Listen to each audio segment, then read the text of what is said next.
hues of bruised gold and shadow, and Arhan Sahib stood at the window of his private chamber watching it spread, his hands resting on the cold stone as the weight of the previous night's raid settled deeper into his bones like the ache of old wounds that never fully healed.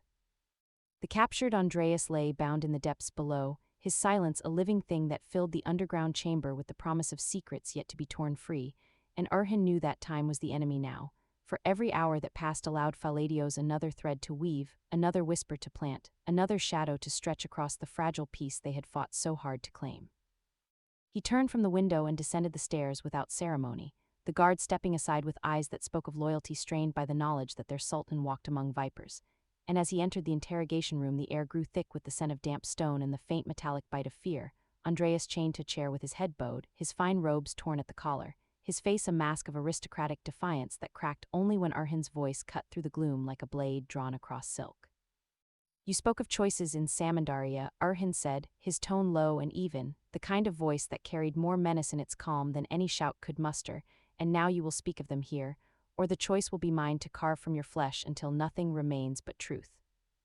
Andreas lifted his head slowly, his eyes bloodshot from the smoke of the shattered vial and the long journey across the sea, and he smiled with the weary elegance of a man who had played this game too many times to fear its end, telling Arhan that choices were the emperor's favorite weapon, that the letter meant to reach Bursa had been but the first move in a sequence designed to fracture the sultan's heart before his armies could ever march again. The words hung in the air like smoke, and Arhan felt the familiar tightening in his chest, the instinct that had saved him on the road and in the forest now warning him that the web extended far beyond the walls, that even now agents moved through the markets and the servant quarters, waiting for the moment when a single misspoken word or a glance held too long could ignite the fire Faladios had promised. After that, as the morning deepened into a tense afternoon filled with the distant sounds of the city going about its business unaware of the storm brewing in its heart, Arhan left the chamber with Tarihin at his side and ordered the full rotation of palace guards to be replaced by men hand-picked from the mountain campaign, warriors who had bled at Juljaha and would not bend to coin or threat. Their presence a silent declaration that the inner sanctum was no longer open to the casual tread of servants or messengers whose faces had not been known for years. Shamil took command of the outer walls, his eyes scanning every cart that entered the gates, every trader who claimed to bring news from the coast, while Abrenos, returned from his own scouting, brought word that Faladios had been sighted in a coastal village 3 days' ride away, his shoulder still bandaged but his movements unhindered as he met with agents who slipped away into the hills carrying sealed packets that could only mean new plots taking root. Arhan listened to it all with the patience of a man who had learned that haste invited the very disaster it sought to prevent, and he convened another council in the map room where the lamplight flickered across faces drawn tight with the knowledge that victory at sea had bought them only a temporary reprieve. The strategy unfolded in layers as the day wore on, with Tarihin advocating for a swift strike against the coastal hideouts where Faladios was rumored to gather his knives, while Shamil counseled patience and the fortification of Bursa's supply lines to withstand a prolonged siege of whispers and poisoned gifts, and Arhan listened to both before adding his own thread, the one that turned defense into a trap of their own making. They would release a false report through the markets, he said, one that claimed Andreas had already broken and revealed the emperor's full plan, a lie designed to force Faladios into revealing himself by moving too quickly to salvage what remained of his web, and in the meantime the women of the palace would become the visible heart of the realm's strength, Nilufer and Asportia appearing together at public audiences to demonstrate that no wedge could be driven between them. Their clasped hands a message to every spy that the house of Arhan Sahib stood united against the shadows. Malhatan approved the plan with a nod that carried the weight of generations who had survived such intrigues, and she took charge of preparing the women, her voice steady as she instructed them on the art of presence without vulnerability, the way a queen could smile while her mind calculated the next move in a game where one wrong breath could end everything. As the night deepened once more, the palace settled into a watchful rhythm, the fires in the hearths burning low to conserve wood, while extra sentries patrolled the corridors with soft footsteps that echoed like the heartbeat of a city holding its breath. And Arhan found himself drawn again to the inner chambers where Nilufer and Asportia waited, their alliance no longer a fragile thing, but a forged bond tested by the intercepted letter that Malhatan had burned before its poison could reach their ears. He entered to find them seated together near the window, the same window where so many quiet moments had unfolded, and the sight of them side by side, their shoulders touching in the lamplight, stirred something deep within him that war could never touch, a reminder that the realm he fought for was not merely stone and steel, but the quiet strength of hearts that chose loyalty over fear. Nilufer spoke first, her voice soft but carrying the edge of resolve that had grown sharper with each passing threat, asking if the raid had yielded the names they needed, and Orhan told her of Andreas's defiance, of the choice Faladios had dangled like a noose, of the agents still moving unseen through the city's veins. Esporcha's eyes flashed at the mention of Faladios, her hand tightening on the hilt of the dagger she now carried openly at her side, and she said that the time for waiting had passed, that if the enemy sought to divide them then they must answer with unity so fierce it burned away every lie. The conversation stretched into the small hours, blending strategy with the personal in the way that only those who had walked through fire together could manage, Orhan describing the tunnels of Samandaria and the smoke that had nearly claimed them, Nilufer recounting the tension of the night when the messenger arrived with the sealed letter, Esporcha adding her own observations of the servants whose eyes had lingered too long on the inner doors. And through it all the bond between the three of them deepened like roots finding water in dry soil, a quiet strength that no amount of imperial intrigue could easily sever. When Orhan finally rose to leave, Esporcha caught his arm and told him that she would not remain caged forever, that if another raid was planned she would ride with him, her blade as ready as any man, and Nilufer nodded in agreement, saying that the realm needed its women to be more than symbols, that they too could stand in the storm if the storm came to their gates. Orhan looked at them both, the sultan in him warring with the man who feared losing what he had only just learned to hold, and he promised that when the moment came they would decide together, that no choice would be made in isolation while the web still tightened around them. The following days brought a slow intensification of the tension, with the false reports spreading through the markets like wind through dry grass, merchants whispering of Andreas's supposed confession and the emperor's plans unraveling, and Orhan's men watching for the ripples that would reveal Faladios's hand. Then, as the third night after the raid settled over the palace, the first real sign emerged in the form of a servant girl found unconscious in the kitchens, a small vial of the same choking smoke clutched in her hand, her eyes wide with terror when she woke, and stammered that a man with a bandaged shoulder had paid her to release it near the women's quarters at midnight. The attempt had been thwarted by Malhattan's doubled watch, but the message was clear. Faladios was inside the walls, moving through the very people they had trusted, and Orhan ordered a full lockdown, every door sealed, every corridor searched, the hunt turning inward as the psychological pressure mounted. The search lasted through the night, steel clashing in the lower levels as hidden agents were flushed from their lairs, one falling to Shamel's blade in a narrow service passage, another captured alive and revealing under pressure that Faladios had entered disguised as a traitor 3 days earlier, his goal not to kill but to sow enough doubt that the palace would tear itself apart before the next imperial fleet arrived. Orhan listened to the reports in the map room, his mind racing through the possibilities, and he made the decision to turn the trap inward, ordering that the captured agent be released with a false tale of success, that the smoke had reached the women and chaos reigned, a lie designed to draw Faladios out into the open where the net could finally close. The plan unfolded as the false dawn approached, the palace feigning disarray with servants running in apparent panic and guards shouting orders that led nowhere, and in the midst of the manufactured confusion Faladios appeared at last in the central courtyard, his bandaged shoulder hidden beneath a traitor's cloak, his eyes scanning for the signs of fracture he had been promised. Orhan stepped from the shadows with Tarihin and Shamil at his flanks, their swords drawn but held low, and the courtyard fell into a tense silence broken only by the distant call of a night bird and the soft rustle of cloaks in the wind. Faladios smiled that same elegant smile, though it was tighter now, edged with the pain of his wound and the realization that his web had been turned against him, and he spoke across the space between them, his voice carrying the calm of a man who still believed he held the final thread. "The choice remains, Sultan," he said. "The Emperor offers you peace if you bend the knee, or war that will consume everything you hold, and even now my agents wait with letters that could turn your women against one another if I but give the signal." Orhan advanced slowly, his gaze locked on the man who had haunted his roads and his dreams, and he replied that the only choice left was surrender, that Andreas's capture had already unraveled the Emperor's reach, that the unity of his house stood as a wall no poison could breach. The words sparked the final confrontation, Faladios drawing a hidden blade from his sleeve and lunging with the speed of desperation, his strike aimed not at Orhan, but at the space where Nilufer and Esporcha had been instructed to stand as visible proof of their alliance, a final attempt to wound the heart before the body could be taken.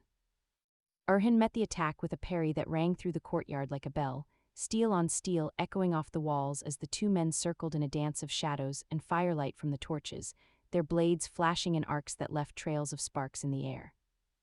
Tarihin and Shamil held back the guards who rushed to intervene, turning the courtyard into a contained arena where the fate of the web would be decided, and the fight stretched on with the intensity of two predators who knew that one misstep meant the end of everything. Faladios fought with the precision of a duelist, his strikes targeting joints and openings, while Orhan countered with the raw power of a man who had survived ambushes and raids, his blade driving the other back step by step until the bandaged shoulder began to bleed anew and the elegant composure cracked into something feral. Then, as the first true light of dawn broke over the walls, Faladios stumbled on a loose stone and Orhan's blade found its mark. Not a killing blow, but a deep cut across the thigh that sent the agent to his knees, the hidden blade clattering to the ground as blood pooled beneath him. Orhan stood over him, breathing hard, the sword at his throat, and the courtyard held its collective breath as the last thread of the Emperor's plot frayed and snapped. Faladios looked up with eyes that held no surrender, only the cold calculation of a man who knew defeat was temporary, and he whispered that the choice would come again, that the Emperor's loom was vast and endless, but Orhan silenced him with a single command to the guards, ordering that the agent be taken alive, his secrets to be added to Andreas, in the slow unraveling that would follow. The aftermath unfolded in the days that came after, with the palace breathing easier as the captured agents were questioned, and the false reports burned, Nilufer and Asportia standing together at the morning audience to show the city that no division had taken root, their hands clasped in a gesture that became the symbol of a realm united against the shadows. Orhan spent long hours with Mal Hatun refining the defenses, sending messengers to allied tribes with news of the victories at Juljaha and Samandaria, while Tarihin and Shamil prepared for the inevitable return of imperial forces, their strategies deepening with each report of ships gathering on the horizon. The psychological tension lingered like smoke in the corridors, the knowledge that the Emperor would not rest, that Faladios' capture was but another thread in a larger tapestry, but through it all the bond between the women held, a quiet strength that turned fear into resolve and doubt into the kind of loyalty that no vial or letter could shatter. As the night once more claimed the sky, Orhan walked the walls with his commanders, the fires of watchtowers burning bright against the darkness, the sea a distant murmur that carried the promise of storms yet to come, and he felt the wheel turning again, slow and inexorable, carrying them toward the next battle where choices would be made not in smoke-filled chambers, but on fields where steel would decide what whispers could not. The realm endured, the palace stood, and the Sultan prepared, his heart a fortress of its own, forged in the fire of raids and alliances, waiting for the moment when the Emperor's next move would reveal itself and demand an answer written not in words but in the blood and steel that had always defined the path of Orhan Sahib. The column rode east beneath a sky that had been washed clean by the passing storm, but no man among them mistook that brightness for mercy. The road from Calavrai twisted through wet hills and broken stone, and the hooves of the horses struck mud with a dull, tired rhythm, as if the earth itself were counting the cost of the night behind them.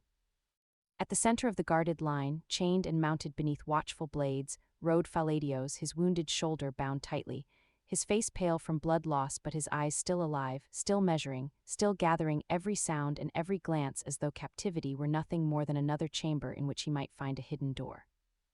Not far behind him, Andreas was dragged in harder bonds, his mouth bloodied from Orhan's blow, his pride more wounded than his flesh, his curses rising from time to time only to be silenced by the butt of a spear. Shahansha rode separately under guard, not bound as brutally as Andreas but watched more closely than a common prisoner, because ambition did not need free hands to be dangerous. It needed only a whisper, a promise, a frightened man nearby willing to believe that yesterday's defeat might still become tomorrow's crown. Orhan Sahib rode ahead of them all upon Karanlik, his cloak dark against the morning light, his sword cleaned but not forgotten, his face still carved with the silence of a man who had stepped into the enemy's hidden room and found there not an ending, but another door opening into deeper war. Tarihin rode beside him for a time without speaking, then looked back over his shoulder at Faladios and said in a low voice that a man like that should not be carried alive through the land, that every mile between Calavrai and Bursa was a mile in which the serpent could spit. Orhan did not look back. He said that a dead serpent taught only that it had fangs, but a living serpent could reveal where the nest lay, and if Faladios was watched carefully enough, he would betray more with his silence than other men did with confession. Tarihin's jaw tightened because he understood the reason but hated the risk. He preferred enemies who bled out on stone, not enemies who breathed behind chains and smiled as if the world still belonged to them. Shamil, riding on the other side, had already begun to turn victory into structure. Messengers had been sent ahead by 3 routes, each carrying a different portion of the truth, so that if one was taken, the enemy would receive only a broken mirror. One message warned Bursa of the prisoners. One message ordered the strengthening of coastal watchposts. One message instructed loyal lodge masters to burn compromised cipher books and scatter their couriers until new routes were established. The dervish network that had carried Arhin's eyes across the frontier had been pierced by Faladios's knives. Now it had to shed its old skin before poison traveled deeper. Strategy was not only the movement of armies. Sometimes it was the movement of names from one page to another, the closing of doors that had once been safe, the painful sacrifice of familiar paths because enemies had learned to walk them. By afternoon they reached the first relay point, an abandoned mill beside a stream swollen by rain. The wheel had not turned in years and moss had swallowed half the stones, but beneath the broken floorboards loyal men had hidden grain, spare arrows, bandages, and oilcloth maps. Arhin ordered a halt long enough to change mounts for the messengers and to water the horses, but not long enough for fatigue to settle into the bones of his men. Prisoners were checked, chains were tightened, guards were rotated. Faladios was offered water and he accepted it with the courtesy of a nobleman receiving hospitality at court. He thanked the soldier who held the cup. The soldier did not answer. Faladios smiled faintly as if even silence entertained him. Arhin watched from across the mill yard. He saw the way Faladios's gaze moved, not desperately but carefully, the number of horses, the rank markings on belts, the position of the sun, the sound of water that might conceal a whispered exchange. Captivity had not dulled him, it had concentrated him. Arhin turned to Shamil and ordered that no guard should remain near Faladios longer than one watch, that no man should speak to him unless commanded, and that his hands should be checked every hour for concealed splinters, pins, threads, anything that could become a tool. Shamil nodded, then added that Faladios should be blindfolded before they changed route again. Arhin agreed, but said not yet. Let him think he was reading the road. Let him believe the information had value. A false sense of knowledge was its own chain. As the sun began to lower, a scout returned from the eastern ridge with mud up to his knees and urgency in his eyes. He reported movement on the old military road below, perhaps 40 riders, maybe more, traveling without banners but in formation, trying to overtake the Ottoman column from the south. Not a large force, but too disciplined for brigands. Tarhin's hand went immediately to his sword. Andreas, hearing the report from where he sat under guard, laughed through swollen lips and said that Arhin could carry prisoners, papers, and pride, but he could not outrun the wrath of men who had nothing left to lose. Faladios did not laugh. He lowered his eyes, and that told Arhin more than any sound. Arhin walked to the map spread over a flat stone. The old road curved through a ravine 2 miles ahead where high banks closed in before opening into a cedar wood. If the pursuing riders were trying to overtake them, they would expect the Ottomans to continue along the safer ridge track. Instead, Arhin would give them the ridge track empty. He ordered the column split again, not fully, but enough to deceive. The prisoners under heavy guard would take the lower ravine road with Arhin, Tarihin, and a hand-picked corps. Shamil would leave visible tracks along the ridge with spare horses, cloaks tied high to saddles to appear like riders from a distance, then circle back through the cedar wood and seal the mouth of the ravine. If the pursuers followed the false ridge, they would waste hours. If they were guided by spies and chose the ravine, they would ride into a mouth that closed behind them. Faladios listened from a distance, blindfolded now, but Arhin knew the man was hearing more than footsteps in tone. So he spoke certain orders aloud that were not the true ones, referring to the ridge, to haste, to fear of delay. Then he gave the real orders in hand signs and murmurs to those who knew him. A battlefield of ears required different weapons. They moved before dusk. The ravine road was narrow, its walls slick with rain and roots, its floor strewn with stones that made the horses slow. The air inside was colder, trapped between earth walls, and the fading light turned the path into a gray throat. Arhin rode near the prisoners now, not because he trusted the guards less, but because he wanted to feel the moment before danger arrived. Karenlik stepped carefully, ears flicking. Tarihin rode behind Andreas, perhaps hoping the man would attempt escape so justice could become immediate. Shahansha rode with his head bowed, his thoughts buried beneath fear. Faladios, blindfolded, sat straight-backed, as if he were still at a diplomatic table and chains were merely ceremonial ornaments. Halfway through the ravine, Arhin heard it, the distant tremor of hooves. Not from the ridge. From behind. Faladios's head tilted slightly, almost imperceptibly. He had heard it too. Arhin gave no sign. The column continued until the ravine widened near a cluster of cedar trees growing from the slopes. There he raised one hand, and the men dissolved into positions practiced by those who had survived too many ambushes to trust chance. Prisoners were dragged from horses and placed behind a shield wall near the rock face. Archers climbed halfway up the banks and lay flat behind roots. Tarihin took 12 men and hid beyond a bend where the enemy would not see them until too late. Arhin remained visible in the road with only 6 riders, as if caught, as if pressed, as if not yet ready. The enemy riders came fast, entering the ravine in a tight spearhead, their horses lathered, their cloaks dark, their faces covered. They saw Orhan, saw the small number beside him, and believed what desperate men always want to believe, that fate had delivered the impossible into their hands. Their leader shouted to take the prisoners, kill the sultan if necessary, and free Andreas. That name confirmed enough. These were not imperial regulars. They were Andreas's loyal blades, men who knew that if he reached Bursa alive, many secrets would be dragged with him.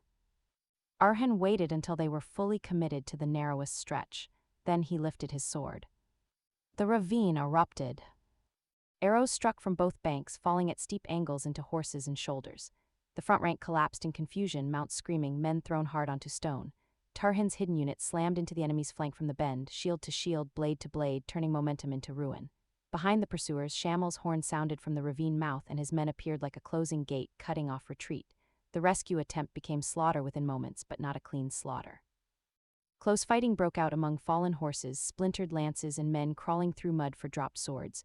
Steel rang off rock, blood spread black in the fading light. One attacker managed to break through toward Andreas, shouting his lord's name, but Tarihin intercepted him with such force that the man's blade flew from his hand before his body hit the ground.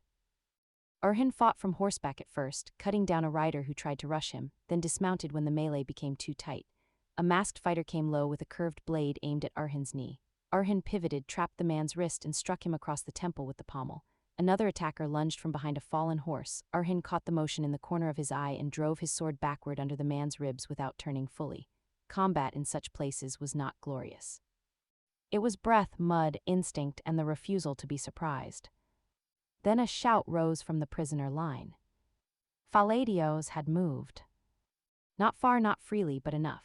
In the chaos, with guards distracted by arrows and screaming horses, he had somehow worked a shard of metal from the binding around his wrist. His blindfold hung loose. He had not tried to flee, he had tried to reach Shahanshah. That was worse. Orhan saw him lean toward the frightened claimant, saw his lips move quickly, urgently, pouring poison in the space of a heartbeat. A guard struck Faladios down before he could finish, but the damage might already have been planted. Shahanshah's face had changed. Fear remained, but now it was mixed with something else, panic sharpened by possibility. Orhan crossed the distance in 3 strides and seized Faladios by the front of his cloak, hauling him upright. Faladios' mouth was bleeding from the guard's blow, yet his eyes glittered. Orhan asked what he had said. Faladios smiled with blood on his teeth and answered that he had merely reminded Shahanshah that Bursa's mercy was a cage with silk cushions, while the emperor's anger was a furnace, and some men preferred fire to slow suffocation. Orhan struck him once, hard enough to snap his head aside, but not enough to silence him forever.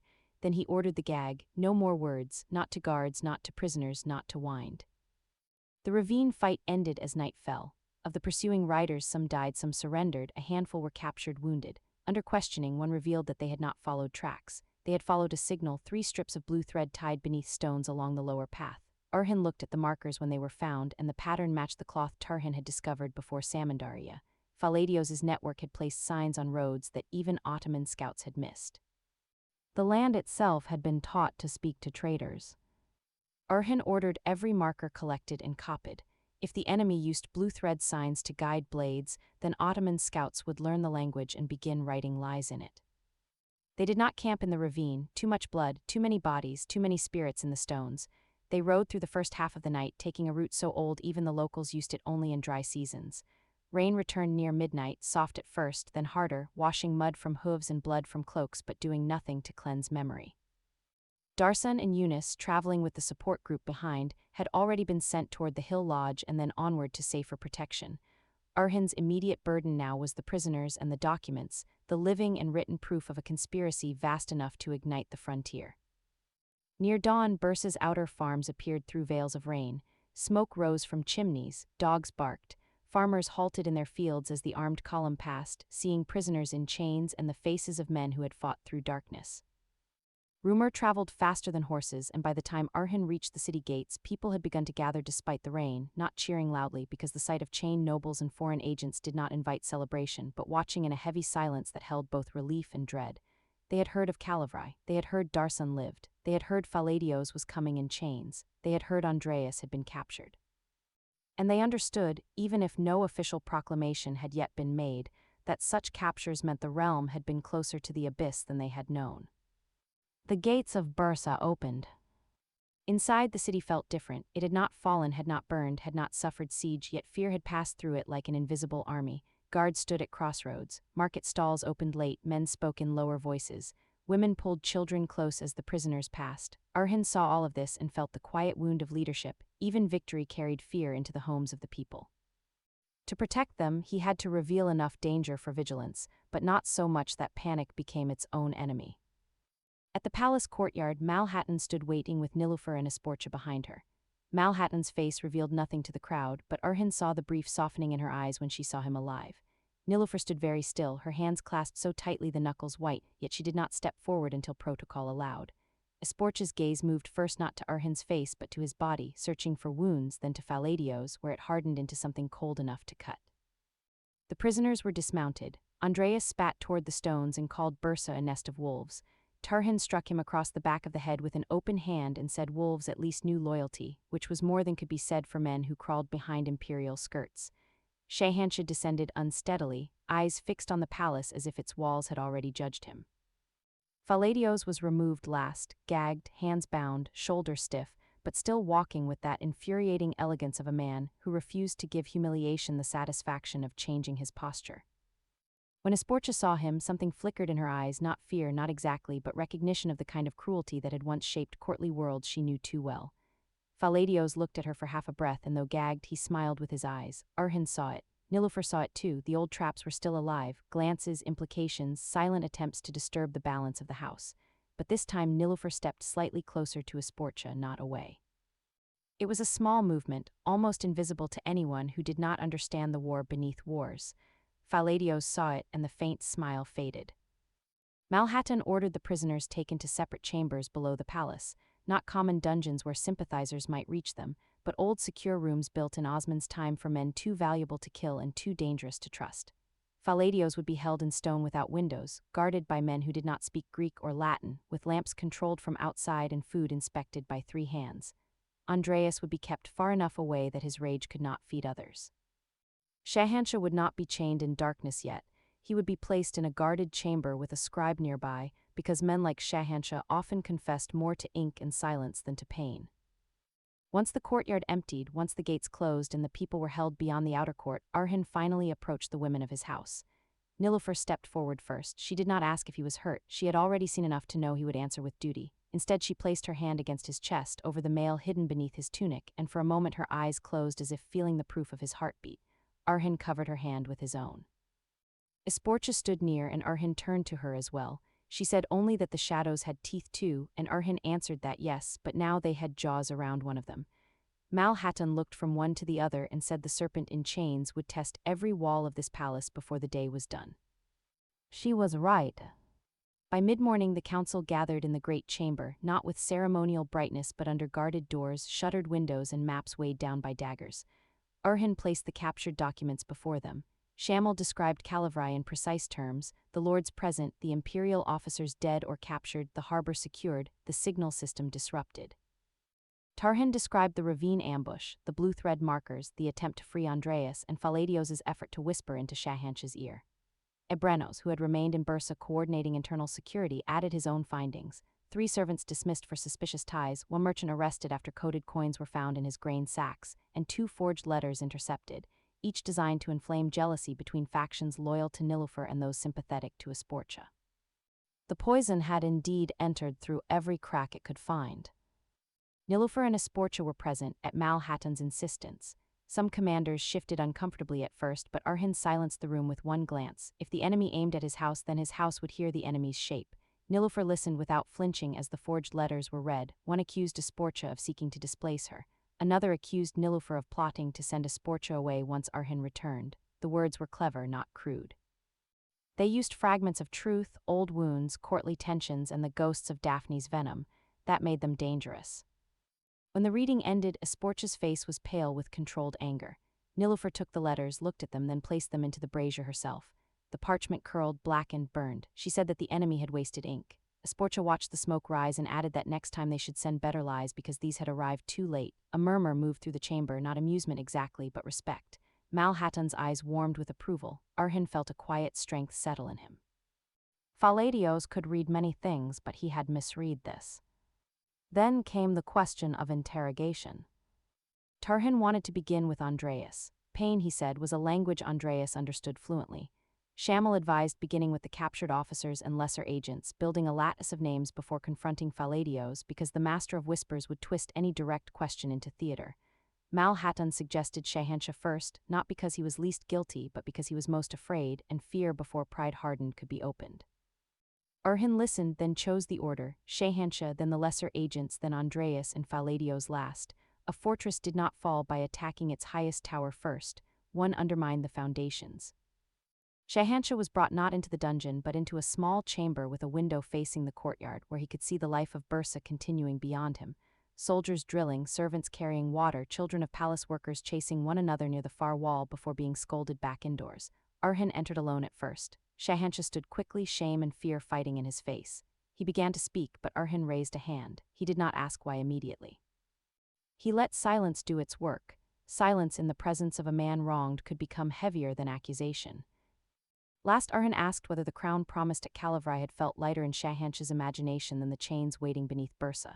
Shahansha flinched. He said he had not meant to betray fully, that he had only listened, that Andreas had insisted the Ottomans would weaken the old houses, that the emperor would reward those who stood early, that Faladios had promised autonomy, recognition, protection. Orhan asked if he believed the emperor protected men he no longer needed. Shahansha had no answer. Then Orhan spoke of Osman, of old hunts, of the boy who had climbed Kizil Jakaya when others thought him too young, of the storms survived by men who knew the mountain better than their own pride. Shahansha's eyes filled not with tears but with the pain of memory used as a mirror. Orhan did not shout. He said that ambition was not itself a crime. Many men desired greatness. The crime was choosing to build greatness on the burned roofs of one's own people. He placed before Shahansha one of Faladios's captured letters, the one that described wavering border lords as tools to be sacrificed once imperial forces landed. Shahansha read it once, then again. The color drained from his face. Faladios had not promised him a throne. Faladios had marked him as bait. That was the first crack. By evening, Shahansha had given names. Not all, perhaps not even most, but enough. 2 border lords who had agreed to raise men if imperial ships appeared, a monastery that stored coin for Andreas, a coastal captain who ferried agents between Samandaria and hidden coves, a scribe in an allied court who altered messages before they reached Ottoman hands. Each name became a spark, and Orhan sent riders to smother them before they became fire. The lesser agents confirmed some of it under separate questioning. One revealed that the blue thread markers indicated safe passage, danger, hidden water, or pursuit depending on their placement and not. Another admitted that Faladios had created false versions of the markers to test whether his own network had been compromised. That made using them risky but also useful. If the Ottomans could imitate not the markers themselves but the mistakes Faladios expected, they might feed his remaining agents false confidence. Orhan ordered Yunus, once strong enough, to work with the scouts on this code. The young courier had earned trust with blood, and blood in Orhan's realm wrote deeper than ink. Andreas proved as expected, rage wrapped around fear. He denied, cursed, blamed, threatened, invoked the emperor, invoked God, invoked bloodlines, then finally revealed details by accident when anger outran caution.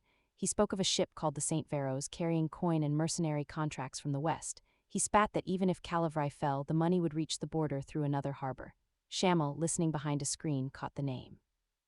By midnight, orders had been sent to coastal watchers to find the St. Veros and shadow it, not sink it yet.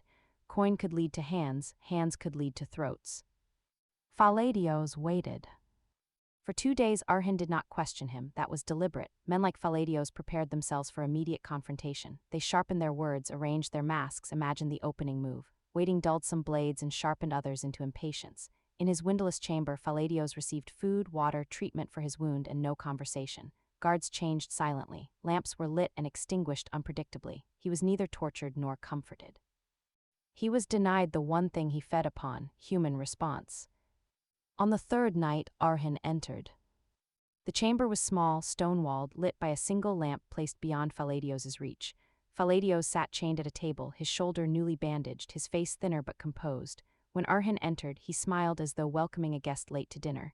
He said nothing at first because the gag had been removed only moments before and he understood the value of making Orhan speak first. Orhan did not sit. He placed 3 objects on the table, the imperial ring taken from the ambushers, the blue thread marker, and the burned edge of the forged letter meant to poison Nilüfer against a sporcha. Faladios glanced at them, then at Orhan, and said softly that all rulers gathered souvenirs from battles they did not yet understand. Orhan replied that all prisoners pretended the cage was a library until the door failed to open. Faladios laughed quietly, then winced as his shoulder protested. He said Arhan had won a handsome series of moves, but frontier victories were not the same as imperial endurance. The emperor could lose agents, ships, lords, gold, and still remain the emperor. Arhan could not lose trust, that was the difference. Palladios leaned forward slightly and said trust was a delicate animal, once frightened it never returned the same. Arhan studied him, recognizing the bait. Palladios wanted to speak of trust because trust was where he believed Arhan most vulnerable. So Arhan spoke of Yakid. The name changed the room. Yakid, dead by his own hidden weapon turned against him, had been a lesson written recently enough that its blood had not dried in memory. Arhan said that Yakid had thought deceit made him powerful, that greed and grievance could become a throne if dressed in enough courage. Yet in the end he had died not by Arhan's chosen justice, not by a formal rope, but by the small secret blade he himself had hidden. Men like Yakid and Palladios always believed the hidden weapon belonged to them until fate turned the wrist. Palladios's expression remained calm, but his fingers shifted against the chain. Arhan then placed the captured imperial letter before him, the one describing the plan to drown him in fronts too many to command. Palladios looked at it and said nothing. Arhan said that the plan was elegant but not new. Empires always tried to multiply burdens on border states to force them to choose between villages, between roads, between loyalties, but the Ottomans had been born under pressure. Pressure did not scatter them if applied wrongly. It forged them into a tighter shape. Palladios replied that iron could still break if struck from within. Arhan nodded, yes, that was why Palladios would help identify every hammer. Palladios smiled again, but now it required effort. He said he would not betray the emperor. Arhan answered that he was not asking him to betray the emperor, he was asking him to betray men who would betray him first. Then Arhan gave him the first true wound. One of the captured officers had already claimed that Palladios had exceeded imperial instructions, that Calavry was his private gamble, that if word reached Constantinople the emperor would deny him and offer him as a rogue agent to preserve diplomatic distance. Whether the officer had said all this exactly did not matter. Palladios knew enough of courts to know it could be true. That was the blade. For the first time his gaze sharpened not with amusement, but calculation turned inward. Arhan left the letter on the table and walked out without demanding an answer. The next morning, Palladios asked to speak. He did not pour out all secrets, men like him never did, but he gave enough to prove usefulness. The St. Varos would not sail under its own name. It had changed markings near a monastery harbor. Its coin was split between 3 ships. One would act as decoy, one would carry mercenaries, one would carry the relic meant to inflame border Christians against Ottoman authority. He gave the name of a harbor master, the location of a hidden storehouse, and the identity of a priest who had agreed to bless the uprising publicly when the time came. He did not frame it as surrender. He framed it as correction, as if he were choosing to punish incompetence among allies. Arhan allowed him that illusion. A proud prisoner who believed he was still choosing often walked farther than one dragged. The information moved through Bursa like lightning beneath stone. Orders flew. Coastal riders changed horses 3 times in a day. Small naval detachments prepared without banners. Loyal Christian villagers were quietly warned of false relic processions and imperial manipulation. Border lords named by Shahanshah were sent invitations to Bursa, not summons, invitations warm enough to flatter, edged enough to terrify. Arhan understood that open accusation might drive uncertain men into rebellion, while hospitality under guard could make them reveal which way their souls leaned. At the same time, Bursa had to see strength, so Arhan ordered a public court. The great courtyard filled under a clear morning sky. Soldiers lined the walls, citizens gathered beyond the inner barrier. Nobles, merchants, religious leaders, commanders, and tribal elders stood in tense expectation. Andreas was brought first in chains, then Shahanshah, then Palladios. A murmur moved through the crowd at the sight of the man whose name had become a shadow in their fears. Palladios walked with his head high, but chains speak a language even pride cannot silence. Arhan stood before them not in jeweled splendor but in battle-dark clothing, sword at his side, face stern. He spoke to the people of Bursa in a voice that carried without shouting. He told them that enemies had tried to burn their roads, poison their palace, divide their house, buy their lords, and turn neighbor against neighbor. He did not hide the danger, because hidden danger became rumor and rumor became rot, but neither did he feed panic. He said the plots had been uncovered, the guilty seized, the roots exposed, and the state would answer not with fear but with order. Then he did something many did not expect. He did not sentence Shahanshah immediately. Instead, he turned to him before the crowd and asked whether ambition had led him into a room where his own people were to be sold. Shahanshah, pale and trembling, looked at the gathered faces, at the citizens who might have suffered for his hunger, and confessed that he had been deceived because he wished to be deceived. He named his shame aloud. The crowd murmured, some with anger, some with satisfaction, some with pity. Arhan said his fate would be decided after all names were known, but his confession would be weighed. It was justice, but also strategy. A man publicly broken by truth could become a warning more useful than a corpse. Andreas refused shame. He spat at the ground and declared that the emperor's day would come. Arhan looked at him and said perhaps, but Andreas would not see it as a free man. He would be held until every prisoner taken by Andreas's faction was accounted for, every stolen child returned, every burned village named. Then he would face judgment according to the blood on his hands. Faladios said nothing until Arhan turned to him. The courtyard seemed to lean in. Arhan did not list all Faladios had done. He listed enough: the ambush of fire on the road, the kidnapping of Darsan, the poisoning attempts, the forged letters, Calavrai, the coastal uprising. Faladios listened with the faint expression of a man hearing an imperfect poem. When Arhan asked if he denied it, Faladios looked across the crowd and said that he denied only the simplicity of the accusation, because every state used shadows and every ruler pretended his shadows were cleaner than another's. A ripple of anger passed through the crowd. Tarhin's hand tightened on his sword, but Arhan did not take the bait. He said there was a difference between shadows cast by men standing before their people and shadows that crawled in foreign gold to burn homes from within. Faladios smiled slightly and lowered his head, not in submission, but in acknowledgement that Arhan had not stumbled. Before the court could end, a horn sounded from the outer gate. A messenger had arrived from the coast, horse foam-flecked, cloak torn by hard riding. He was brought forward, dropped to one knee, and delivered the report aloud because the moment required it. The ships linked to the St. Varos had been sighted near the western coves. One had slipped anchor at dawn. Another had taken on armed men. The third, believed to carry the relic in coin, had vanished into fog. Worse still, several border villages had seen armed bands gathering under religious banners, not yet attacking, but waiting for signal. The crowd stirred with fear. Arhan took the message, read it once, then looked at the people. Here was the emperor's answer beginning already. Here was Faladios's larger plan still moving despite his chains. Here was the storm widening. Arhan raised his hand and the courtyard fell silent. He declared that Bursa would not tremble behind walls while lies marched under holy cloth. He would ride to the coast, cut the coin from the hand that carried it, seize the false relic before it could be raised, and send word to every village that no banner, no priest, no lord, and no foreign emperor could sanctify treachery. He ordered Tarhin to prepare the cavalry, Shamil to coordinate scouts and coastal watchers, Ebrenos to remain in Bursa with Malhatan and secure the city, and Nilufar and Esportia to oversee relief for threatened villages so the people would see not only Ottoman swords but Ottoman protection. Faladios watched him, and for the first time in public, the faintest shadow of concern crossed his face, because Arhan had understood the true battlefield. The enemy wanted fear to spread faster than soldiers. Arhan would send order faster than fear. The court dissolved into movement. Bursa transformed within hours. Smiths hammered, stables thundered, women prepared bandages and bread for riders, scribes copied proclamations. Imams and priests loyal to peace were summoned to stand together against the false sanctification of rebellion. Nilufar worked with fierce clarity, assigning grain, medicine, and guards for villages at risk. Esportia organized mounted couriers and insisted on inspecting the women who would travel with supply caravans, because poison could ride in charity as easily as in wine. Malhatan oversaw it all with the calm severity of a matriarch who had survived enough storms to know panic was a luxury. Before Arhan departed again, he went to the lower chamber where Faladios was held. The prisoner was seated, chains fixed, his face unreadable. Arhan told him that the ships had moved. Faladios answered that of course they had. The sea did not wait for men in chains. Arhan stepped closer and said that if Faladios wished to remain useful, he would tell him where the vanished third ship had gone. Faladios looked up and asked what usefulness purchased. Arhan replied, breath perhaps, a trial perhaps. The chance to be judged as a man rather than buried as a dog in an unmarked pit. Faladios considered this and said softly that the third ship would not go to the largest harbor, nor the safest, but to the place where belief could be staged. A chapel on the cliff of Saint Mikl, abandoned in winter, used by fishermen in storms. Beneath it was a cave landing. If the relic was raised there at sunrise 2 days hence, armed bands would move by noon.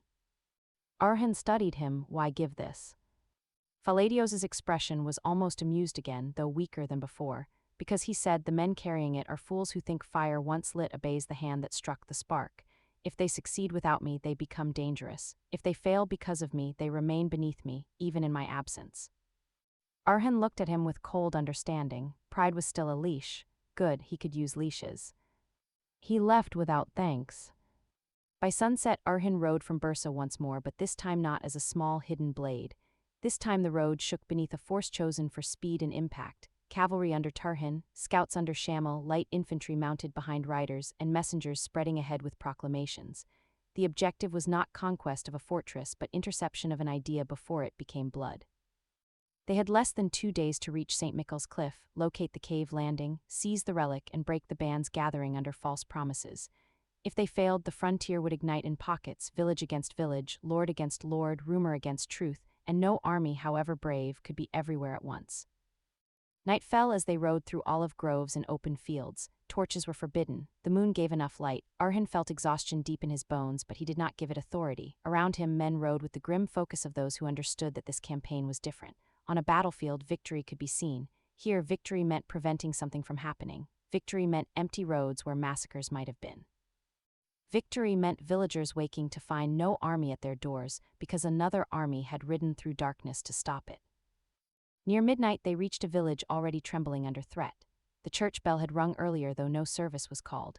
Men stood with farm tools and old weapons, frightened by rumors that Ottoman troops would punish them for imperial plotting, while Muslim families on the other side of the village feared the armed bands would accuse them of betrayal. This was Faladios's poison working exactly as designed, make neighbors stare at one another as enemies before a single soldier arrived. Orhan rode into the village square with only a handful of men, leaving the larger force outside to avoid panic. He called for the elder, the imam, and the priest. They came slowly, each afraid of standing too close to the other. Orhan dismounted, removed his gloves, and spoke not like a conqueror but like a ruler whose patience had teeth. He said no house would be harmed if no hand rose in treachery, that any man who attacked his neighbor under foreign lies would answer to Ottoman justice, and any man who protected his neighbor would be protected in turn. Then he ordered grain from his own supply wagons left for the village and assigned 10 soldiers to guard both the mosque and the church until the crisis passed. The gesture moved through the villagers like warmth returning to frozen limbs. Fear did not vanish, but it loosened. As Orhan remounted, the old priest stepped forward and said quietly that strangers had passed 2 nights ago, carrying a wrapped chest and asking about the road to Saint Mikl. One of them wore a ring with a red stone. Shamil recorded it. Tarihin muttered that the relic was close. Orhan looked toward the dark western hills and ordered the pace doubled. They rode until horses foamed and men swayed in saddles. At dawn they changed mounts at a loyal outpost and continued. By afternoon the land became harsher, rising toward cliffs where sea wind bent the grass flat and gulls cried like souls in distress. Scouts returned with news. Armed bands were gathering inland of Saint Mikl, perhaps 300 men, not an army but enough to burn villages and start a chain reaction. Some were mercenaries, some local zealots, some frightened peasants drawn by lies of holy war and imperial protection. At the cliff chapel itself, 20 to 30 men guarded the upper ruin, while unknown numbers might be below in the cave. Orhan halted behind a ridge and laid out the plan quickly. Tarihin would take cavalry around the inland flank, not charging unless the armed bands began moving, but positioning to cut them off from villages. Shamil would take archers to the high rocks above the chapel and prevent any signal fire from being lit. Orhan would lead the descent to the cave with a small assault group before sunrise, because if Faladios spoke true, the relic would be raised with the first light. They had 1 night. The wind intensified after dark. Clouds covered the moon. Perfect. Orhan's assault group descended along a goat path cut into the cliffside, the sea roaring below in blackness. One wrong step meant death on rocks no prayer could soften. Men moved one by one, hands on wet stone, weapons tied tight, breath stolen by wind. At the bottom, half hidden by jagged rock, the cave mouth opened like a wound in the cliff. Faint light flickered within. Voices echoed over water. Orhan signaled. 2 guards at the entrance died silently, pulled into darkness before their bodies could fall loudly. Inside, the cave widened into a natural chamber where a small boat was tied to iron rings. Crates stood near the wall. Men slept or murmured around a covered chest placed on a makeshift altar of boards. A priestly figure in travel-stained robes sat beside it, holding a jeweled cross. Mercenaries guarded the passage upward toward the chapel. The attack had to be sudden.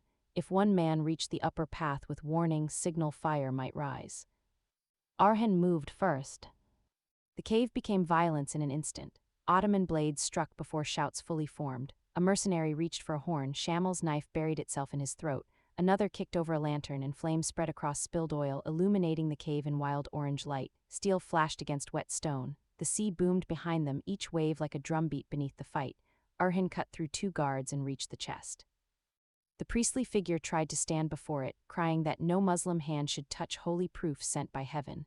Orhan seized the man by the robe and tore away the outer cloth, revealing beneath it not the humility of a priest but the fine mail of an imperial agent.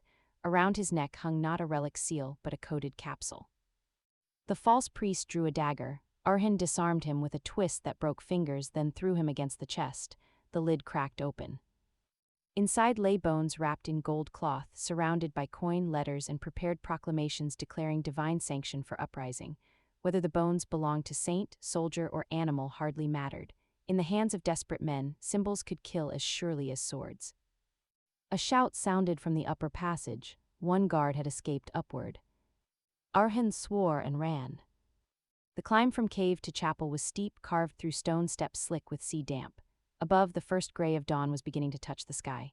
If the signal fire was lit, Tarihin's cavalry would have to break the bands by force and blood would spill across the hills. Orhan pushed harder, lungs burning, sword in hand. The escaped guard reached the chapel ruin just ahead of him and stumbled toward a prepared beacon stacked with oil-soaked wood. An arrow struck the guard in the leg. Shamil's archers were in position above. The man fell, crawling desperately toward the torch. Orhan emerged from the passage and crossed the chapel floor in 5 strides. The guard lifted the torch with shaking hands. Orhan's sword came down, cutting the torch away and opening the man's shoulder. The beacon remained dark. Then the inland bands began to move. From the chapel height, Orhan saw them below, clusters of men forming under banners, some painted with holy symbols, some carrying spears, some mounted. They had seen movement at the chapel. They had expected a relic to appear. They hesitated, unsure. This hesitation was the narrow bridge between riot and retreat. Orhan stepped onto the broken chapel platform as the sun's rim touched the sea. Instead of the false relic being raised, Ottoman soldiers dragged the chest into view and overturned it. Coins spilled across stone, letters scattered in the wind. The wrapped bones fell among imperial contracts. Beside them, bound and bleeding, the false priest was forced to his knees. Orhan's voice carried from the cliff with the help of heralds positioned below, repeating his words to the gathered bands. He declared that they had been summoned not by heaven but by gold, not by faith but by imperial deception, that the men who sent them had hidden coin beneath relic cloth and contracts beneath prayers. He ordered any man deceived to lay down arms and return home under protection. Any mercenary who remained under foreign pay would be treated as an invader. Any lord who pushed peasants into blood for coin would be stripped and judged. For a long moment, nothing moved. Then one peasant lowered his spear.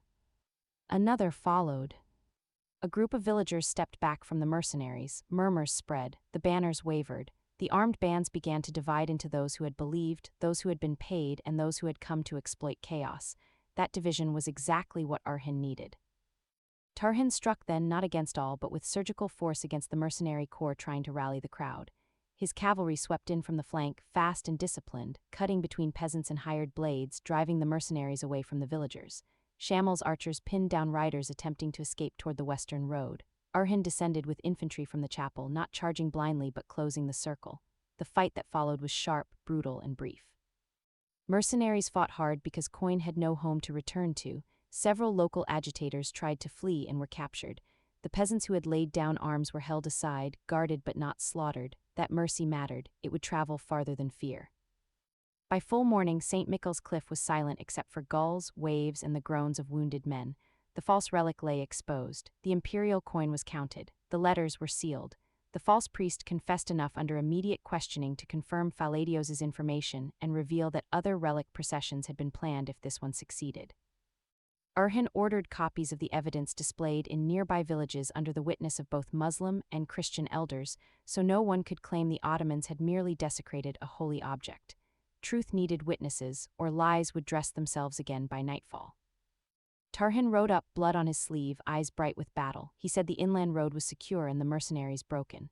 Shamil reported that 2 riders had escaped before the encirclement fully closed, likely heading west. Orhan looked at the horizon. Let them run, he said. Let them carry the story that the relic was coin, the priest was an agent, and the uprising died before sunrise. Fear could serve truth too if aimed correctly. Yet even in victory, Orhan felt the exhaustion of endless fronts. Faladios's plan had nearly worked because it did not rely on one blade. It relied on fear, belief, hunger, pride, and the speed of rumor. Such enemies could not be defeated only once. They had to be defeated every day, in every village, in every court, in every heart tempted by gold or grievance. That evening, as the sun bled red into the sea, Orhan stood at the edge of the cliff where the beacon had almost been lit. Below, waves smashed themselves against rocks and withdrew in white foam, only to return again and again. Tarihin came to stand beside him and said that the sea was stubborn. Orhan answered that so were empires. Shamil joined them with the latest dispatch from Bursa. Faladios remained secure. Andreas had attempted to attack a guard and been restrained. Shahansha had given 2 more names.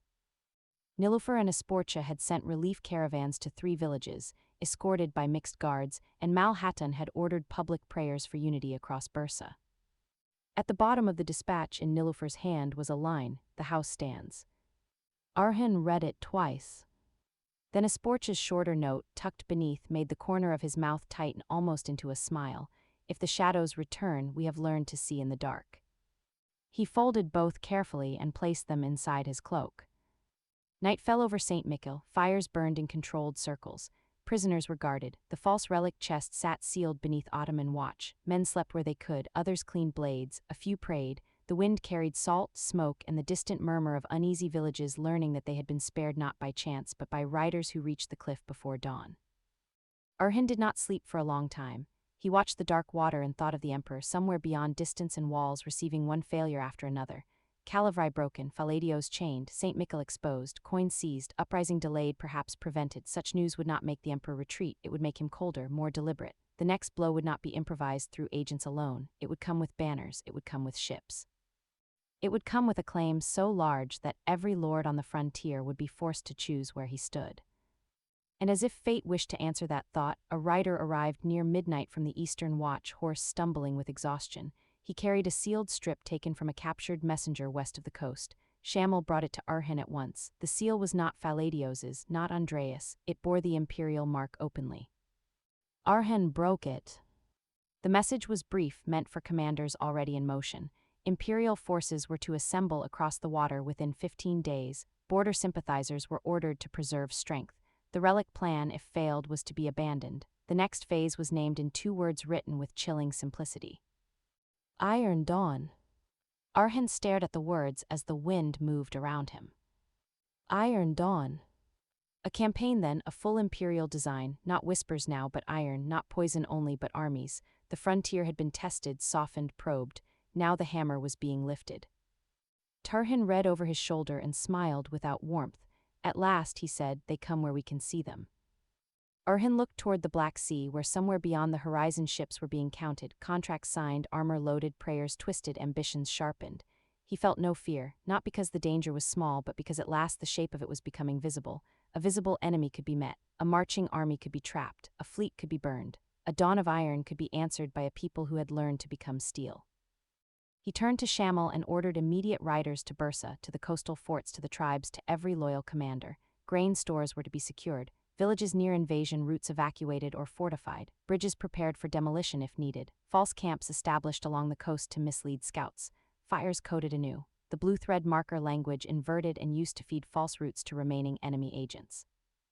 Faladios was to be questioned about Iron Dawn before he learned they had captured the message.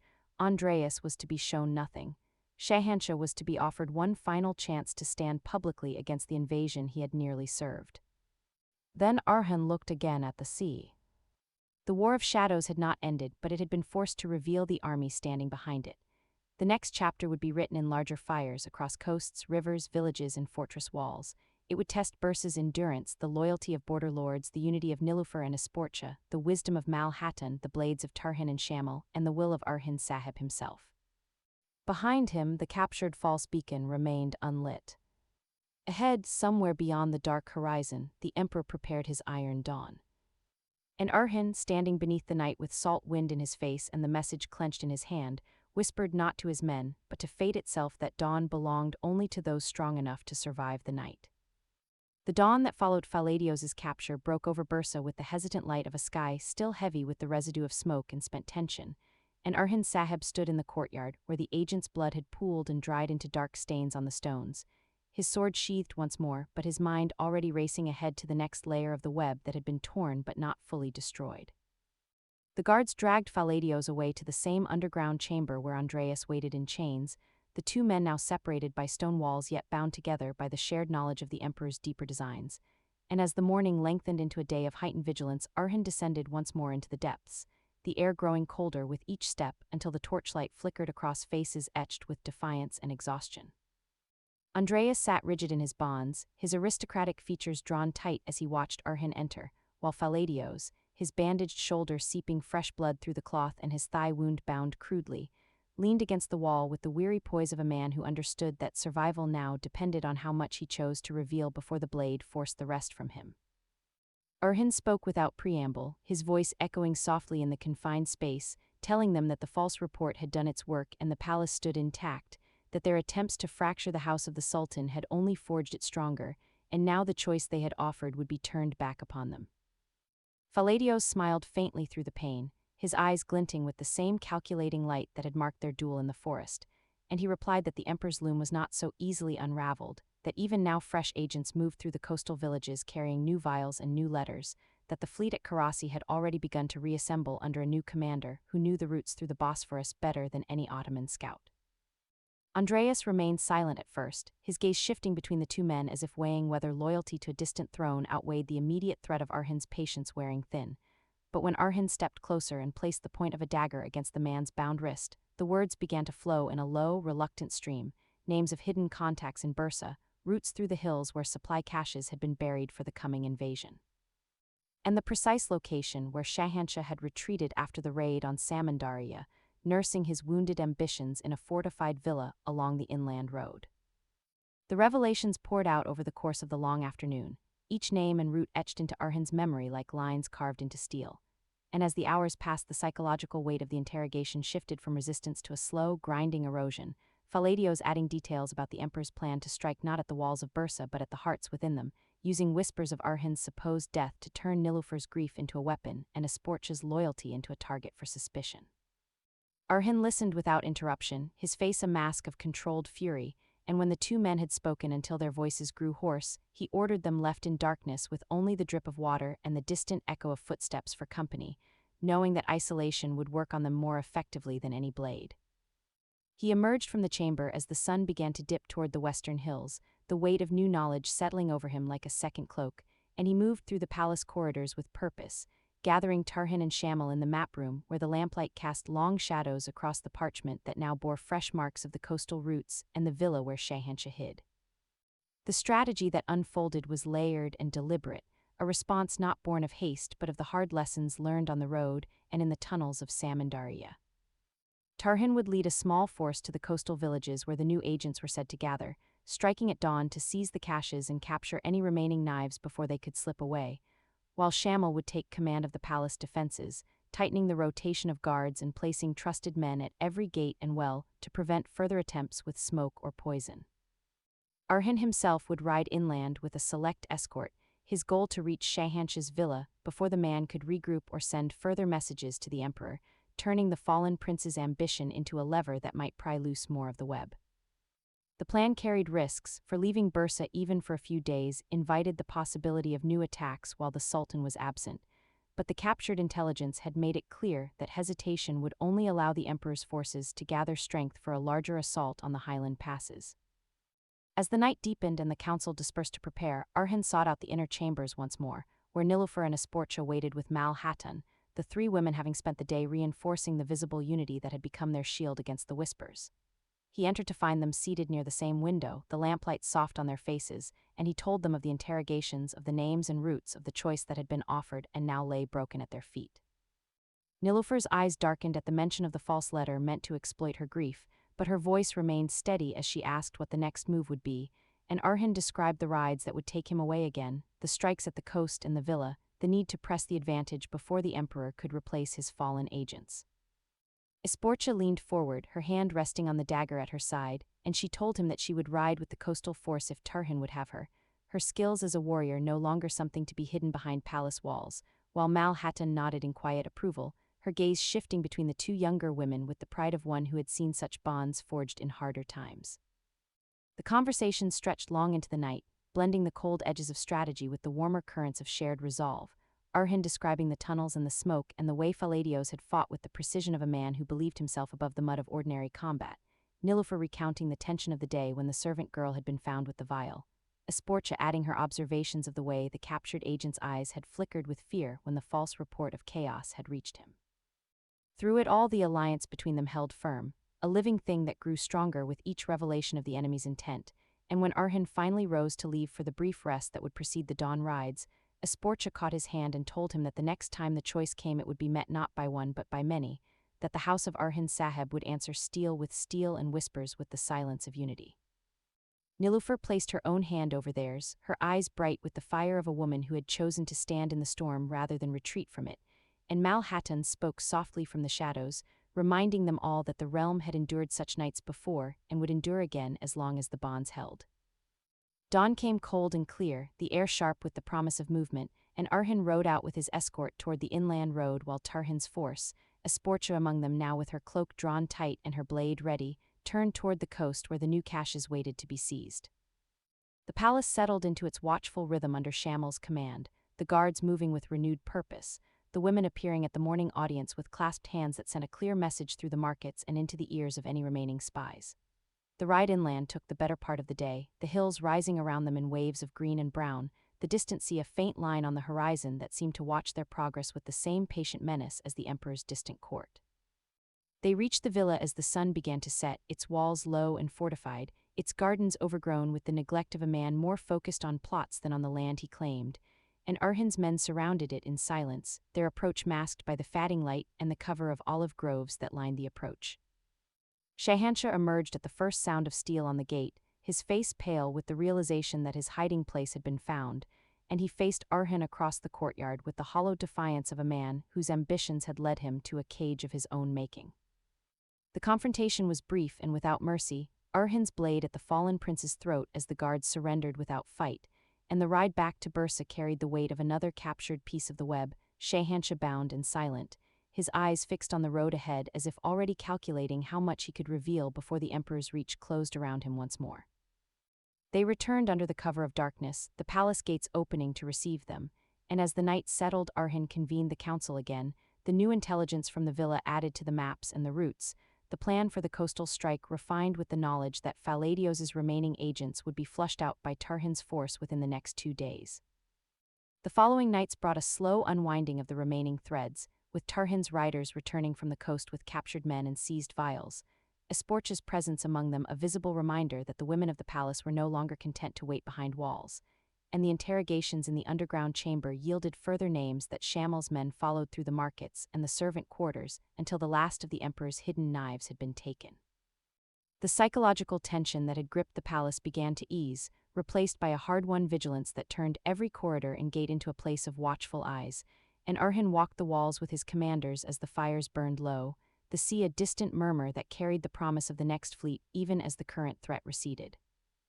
In the inner chambers, Nilüfer and Esporcha continued their quiet work, their alliance a steady flame that no new letter or vial could extinguish, and Malhatan moved through the palace like the calm center of a storm that had not yet fully passed. As the week drew to a close and the captured men were secured, Arhan stood once more at the window where so many moments had unfolded, the night sky clear above the city and the distant hills, and he felt the wheel turning again, slow and inexorable, carrying them toward the larger confrontation that the emperor's court would inevitably launch once the loss of Andreas and Faladios and Shahanshah became known. The realm had survived another blade, another whisper, another attempt to turn love and loyalty into weapons, but the war was far from over, and Arhan knew that the next strike would come not from the forest or the sea alone but from the places where trust lived, where hearts beat closest to one another, demanding an answer written in the steel and resolve that had always defined the path of Arhan Sahib. The fires in the watchtowers burned bright against the darkness, the guards kept their silent vigils, and the Sultan prepared, his heart a fortress forged in raids and alliances, waiting for the moment when the emperor's next move would reveal itself and demand the full measure of what remained to be fought. The words Iron Dawn did not leave Arhan Sahib's mind even after the captured message had been folded, sealed again, copied by torchlight, and sent racing through the night in the hands of riders whose horses would either reach Bursa or die beneath them trying. Iron Dawn was more than a name, it was the sound of a hammer before it fell. It was the emperor declaring that the time of knives and whispers had only been the softening of the hide, that now the true blade would come openly, with banners, ships, mercenaries, priests, gold, and the weight of imperial arrogance pressing toward the frontier like a storm front across the sea. All night the camp at Saint Mikl's cliff moved without rest. Men who had fought in the cave slept for less than an hour before being ordered to saddle again. The false relic was sealed in a chest and placed under guard. The captured coins were counted, not for greed, but for evidence. Every stamp piece, every foreign mark, every wrapped bundle of payment proved that faith had been dressed in gold and sent to murder neighbors. The false priest sat bound near the chapel wall, his eyes sunken, his lips cracked from confession and fear, while Tarihin's men watched the inland road and Shamil's scouts spread like shadows along the cliff paths. Before dawn, Arhin stood alone inside the ruined chapel, where the unlit beacon still waited with its oil-soaked wood stacked in a careful cone. Had one torch touched it, villages might already be burning. Had one rider arrived too late, men who shared wells and markets might have slaughtered one another under the illusion of holiness. Arhin placed his hand on the cold stone of the broken altar and felt the bitterness of it all settle deeper inside him. Swords were honest compared to lies. A sword came bright, visible, demanding an answer. Lies came dressed as prayer, as justice, as memory, as wounded pride. Lies asked a man to betray his neighbor while believing himself righteous. Palladios understood that, the emperor understood it. Andreas had tried to use it crudely, with rage and old hatred, but Palladios had refined it, turning fear into architecture, rumor into roads, symbols into weapons. And now Iron Dawn would try to finish what the shadows had begun. Arhin turned from the altar as Tarihin entered, his boots grinding over old dust and broken tile. Tarihin carried the rough energy of a man who had slept standing and would gladly fight another battle before breakfast if it gave him something solid to strike. He told Arhin that the men were ready to move, that the mercenary prisoners had been separated from deceived villagers, that the local elders had agreed to witness the false relic and coin before it was transported. Then he paused, looked at the unlit beacon, and said that he hated this kind of war. He hated that a bundle of bones and a priest's robe could be more dangerous than 100 horsemen. Arhin answered that this was exactly why they had to answer it with more than horsemen. A state survived not only by cutting enemies down, but by preventing its own people from being cut apart by suspicion. Tarihin grunted, but there was understanding in it. Then he said, with a grim tilt of his head toward the sea, that at least Iron Dawn sounded like men who would come carrying shields instead of poison. Arhin looked through the broken chapel arch to the dark horizon and replied that no army came without poison. The banners would come openly, yes, but ahead of them would ride rumor, fear, bribery, and promises. Behind them would come hunger, around them would move spies. Iron Dawn would not be one battle. It would be a field of many blades. By first light, the Ottoman force began its return inland, but Arhin did not take all men back to Bursa. He left Shamil with a detachment to secure Saint Mikl, gather testimony, and send controlled evidence through the nearby settlements. Not merely proclamations, but witnesses, the elder who had seen the coin, the priest who had confirmed the false vestments, the villagers who had laid down arms and been spared. Truth had to travel with faces, not just seals, because the enemy would already be preparing counterlies. They would say the Ottomans had desecrated relics, that they had tortured priests, that they had staged the coin themselves. So Arhin made truth heavy, layered, undeniable. He ordered that both Muslim and Christian scribes write accounts, that seals of local leaders be placed beside Ottoman seals, that the false priest's imperial capsule be displayed only under guarded conditions, so it could not be stolen, altered, or destroyed. Then Arhin rode for Bursa with Tarihin and the main body, the captured message of Iron Dawn burning in his thoughts like a coal. They crossed villages that only a day earlier had trembled at the edge of violence. Now people stood in doorways watching the column pass with a different silence. Not joy, not trust fully restored, but the stunned stillness of those who had looked over a cliff and been pulled back before falling. In one village, an old Christian woman stepped into the road and placed a loaf of bread on a cloth before Arhin's horse. She did not speak. Arhin dismounted, took the bread with both hands, and bowed his head to her as one human being receiving what another had offered from scarcity. That single gesture traveled down the line of watching villagers faster than any proclamation. Tarihin saw it and said nothing, but later, when they rode on, he muttered that bread could sometimes win where swords only silenced. Arhin glanced at him and said a ruler who forgot that would one day have only silent people left, and silent people were easily purchased by the next loud liar. The return to Bursa took a day and a night of relentless riding. Along the way, messengers met them with updates. The coastal watchers had confirmed movement in western harbors. Unknown ships had been seen changing flags. Merchant vessels took on more grain than trade required. Iron shipments moved under religious escort. One border lord who had received Arhin's invitation to Bursa claimed illness and refused to come. Another sent his son in his place, which meant fear. A third had already begun gathering men for protection, which meant decision. Every report added another mark to the map forming in Arhin's mind. When Bursa finally rose before them, its walls glowing beneath the afternoon sun, Arhin saw at once that his message had arrived. The city had changed again, not panicked but tightened. Watchtowers were manned in double numbers. New barricade frames lay stacked near the gates, ready to be pulled into streets if needed. Wagons of grain moved under guard toward central storehouses. Blacksmith fires burned hot despite the hour.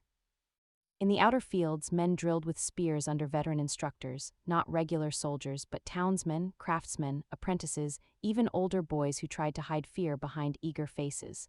War had not yet arrived, but preparation had stepped into every street.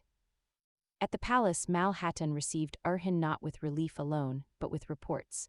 She had no patience for ceremonial welcome while Iron Dawn stood over the horizon. She told him that Nilüfer had already organized relief caravans into a registry, so supplies could not vanish through corrupt hands, that Esporça had identified 2 couriers whose travel stories did not align and placed them under quiet watch, that Ebrenos had detained the grain merchant connected to coded coins, and that Faladios had requested paper. At that, Orhan's eyes narrowed. Paper was never merely paper in the hands of a man like Faladios. Malhattan said she denied him ink but allowed him charcoal under observation, and he had drawn a coastline from memory with disturbing accuracy. Orhan entered the council chamber still dust-covered from the road. The map table had become a battlefield before any armies touched the land. Bursa, Samandaria, Calavrai, Saint Mikl, the western coves, the border villages, the highland roads, the river crossings, the old monasteries, the coastal towers, each was marked. Red stones indicated suspected enemy movement. Black stones indicated compromised routes. White stones indicated loyal lodges. Blue threads, now understood and inverted, lay across certain roads, showing the enemy's hidden sign language. Nilüfer stood beside the table, not behind a screen, not seated as decoration, but with lists of grain, medical stores, blankets, and village populations in front of her. Esporça stood opposite her, one hand resting on a dagger, her own notes marking courier routes, palace vulnerabilities, and household loyalties. Ebrenos, Tarihin, and the senior commanders were present. Even Yunus, pale from wounds but standing, had been brought in because the intelligence network had become one of the central fronts of the coming war. Orhan looked at them all and felt something powerful and dangerous rise in him, not pride exactly, but the recognition that his house and state were no longer merely reacting, they were becoming a single mind. He placed the Iron Dawn message on the table. No one spoke while it was read aloud. When the last words faded, the room remained still. Then Tarihin said that 15 days was enough time to sharpen every blade in Bursa and not enough time to bury all the fools who thought they could stand with the emperor. Ebrenos responded that the danger was not only the imperial force, it was simultaneous disruption. If bridges burned, villages rose, food stores were sabotaged, and false orders spread while ships landed, the Ottoman army could be forced to split before the main enemy even arrived. Shamil, newly returned by dusk with dust and salt still on him, added that the sea routes suggested at least 3 possible landing points, perhaps more if smaller boats were used. The emperor would not necessarily seek one great beachhead. He might land in pieces like sparks, hopping the frontier caught fire faster than Orhan could stamp them out. Orhan listened, then began assigning shape to chaos. He ordered the coast divided into 3 defensive belts. The first would not try to stop every landing, that was impossible. Instead, watchers would identify, delay, and signal. The second belt would consist of mobile cavalry under Tarihin ready to strike any force that moved inland before it could gather strength. The third belt would protect Bursa's arteries, grain roads, bridges, wells, lodges, and messenger routes. No army could fight if its stomach and eyes were cut out. Shamil would oversee scouts and signals. Ebrenos would coordinate the internal security of Bursa and the surrounding towns.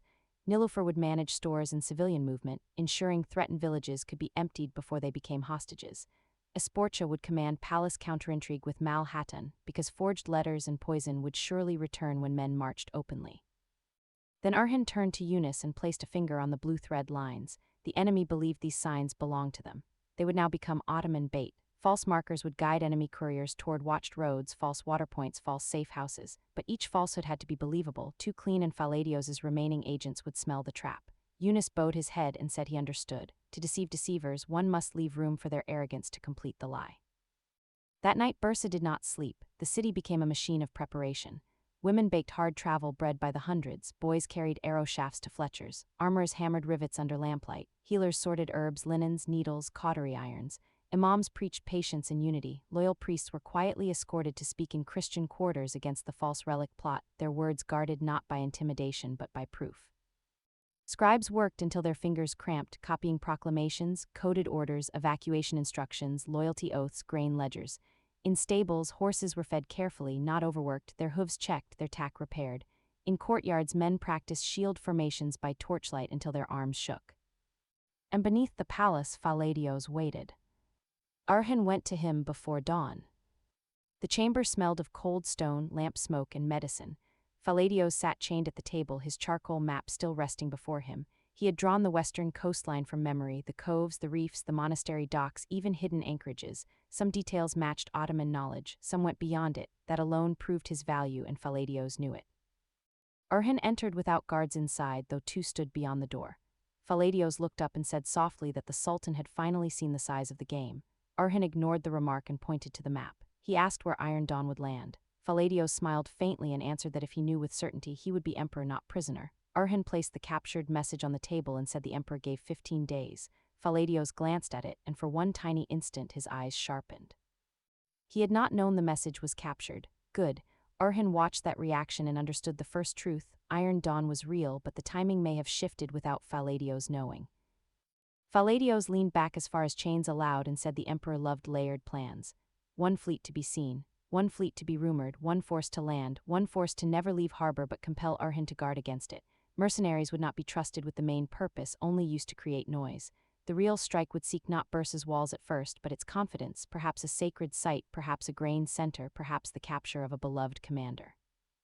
Faladios's gaze lingered on Orhan as he said beloved commander, testing for Darsun, Shamil, Tarihin, Nilüfer, Asporça, any flicker. Orhan gave him nothing. Then Faladios said something unexpected. He said Andreas would misread Iron Dawn. Andreas believed the emperor would reward his zeal, but the emperor despised uncontrolled hatred because it wasted useful people. If Andreas's networks failed, he would be abandoned. Shahanshah too, many men who had betrayed for the promise of crowns would learn that empires did not share crowns, they loaned dreams until the debt came due. Orhan asked why Faladios served such a master if he saw so clearly. Faladios's smile thinned. He said every man served something that would eventually consume him.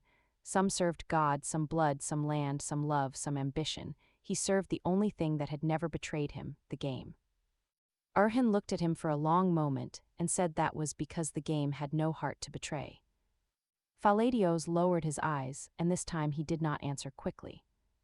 Orhan left with 3 useful possibilities marked on the map. The first was the western cove of Herak, deep enough for hidden ships. The second was the ruined harbor of Pelagos, where old imperial stones still formed a breakwater beneath the waterline. The third was a small fishing inlet near a grain road leading inland toward Bursa. Faladios claimed all 3 were possible. Orhan believed him, which meant he believed none fully. The correct answer might be the place Faladios avoided emphasizing. At sunrise, Orhan held a smaller war council. He ordered false weakness shown at Herak, visible reinforcements sent toward Pelagos, and concealed watchers placed near the fishing inlet. Tarihin would ride openly with cavalry toward Pelagos, drawing enemy eyes. Shamil would vanish with scouts along the grain road. Orhan himself would remain near Bursa at first, not because he wished to stay behind, but because the enemy expected him to rush toward the coast. If Iron Dawn aimed to lure him away while striking the city through agents, he would not grant them that opening. This decision surprised some commanders. Tarihin openly disliked being used as the visible hammer while Orhan stayed behind the wall of strategy. Orhan told him that the hammer was not lesser than the hand that placed it. Tarihin snorted and said he only feared the hand would grow bored and ride into danger anyway. For the first time in days, a faint smile moved through the council. Even Mal Hatun allowed it to live for a breath before returning them to severity. The next days became a campaign of nerves. No grand battle came, not yet. Instead, Iron Dawn approached like pressure in the air before thunder. Reports arrived hourly. A suspicious caravan was stopped carrying rope ladders hidden beneath wool. 2 men tried to poison a well near the southern gate and were caught by a washerwoman who noticed the smell of bitter almonds. A forged order attempted to redirect grain away from Bursa, but Nilüfer's ledger system exposed the seal as outdated. Asporça's watchers found a servant with wax impressions of palace keys hidden inside a prayer bead casing. Blue thread markers appeared near a northern road, then disappeared, then reappeared with one not changed, meaning either the enemy suspected manipulation or an Ottoman scout had nearly been caught. Yunus worked until fever returned to his face, decoding patterns, sending corrections, building false trails that led enemy agents into empty barns surrounded by silent archers. On the 5th night after Saint Mikl, the first serious strike came. Not at the coast. At Bursa's old aqueduct. The aqueduct lay beyond the city's outer gardens, a stone artery carrying water from the hills. It was guarded, but not like a gate. The enemy understood that men protected doors more fiercely than veins. Under cover of storm clouds, a band of saboteurs climbed the lower arches carrying oil, chisels, and wrapped charges meant to crack the channel and poison what remained downstream. They moved with skill, killing one guard silently, binding another. But Asporça's earlier inspection of suspicious palace key wax had revealed a symbol tied to a mason's guild, and Ebrenos had quietly doubled watch on structures built by that guild decades before. Thus, when the saboteurs began their work, they were not alone. Ottoman guards let them climb. Then horns sounded from both ends. The fight atop the aqueduct was terrifying because it unfolded on narrow stone high above darkness. Rain slicked the surface. Men fought with short blades because wide swings could send both killer and victim into the void. Orhan arrived before the struggle ended, riding hard from the palace with a small unit. He dismounted and climbed the wet stair cut into the hillside, emerging into a world of wind, rain, steel, and deadly height. A saboteur lit a fuse near a cracked support. Orhan saw the spark crawling toward the charge and lunged across the stones, cutting down one man, shoving another aside with his shield. The fuse hissed in rain but did not die. Orhan dropped to one knee and crushed it under his gloved hand just as fire reached the wrapped powder. Heat burned through leather into his palm, but the charge did not ignite. A saboteur attacked while Orhan was crouched. Tarihin, who had returned from an outer patrol minutes earlier and followed the alarm, reached the top like a storm and hurled the attacker over the side with a roar. The man's scream fell long into darkness before ending. Orhan rose, hand smoking faintly, and Tarihin looked at the burned glove with anger disguised as annoyance, saying that if Orhan intended to put out every fire himself, Bursa would need a second sultan for the work of ruling.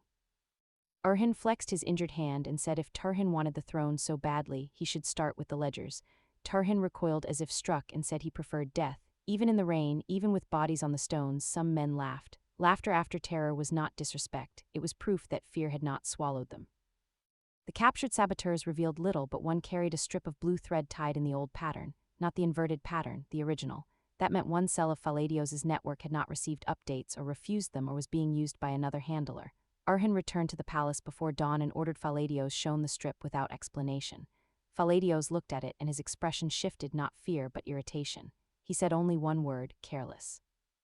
Orhan knew then that the aqueduct attack had not been Faladios' preferred move. Someone else was spending pieces. Andreas. The imprisoned Andreas, though chained, had loyal men acting without coordination, driven by hatred rather than design. That made them unpredictable and therefore dangerous. Orhan ordered Andreas isolated further and his known loyalists hunted more aggressively. Tarihin asked permission to conduct the hunt. Orhan granted it, but with instructions: capture leaders alive if possible.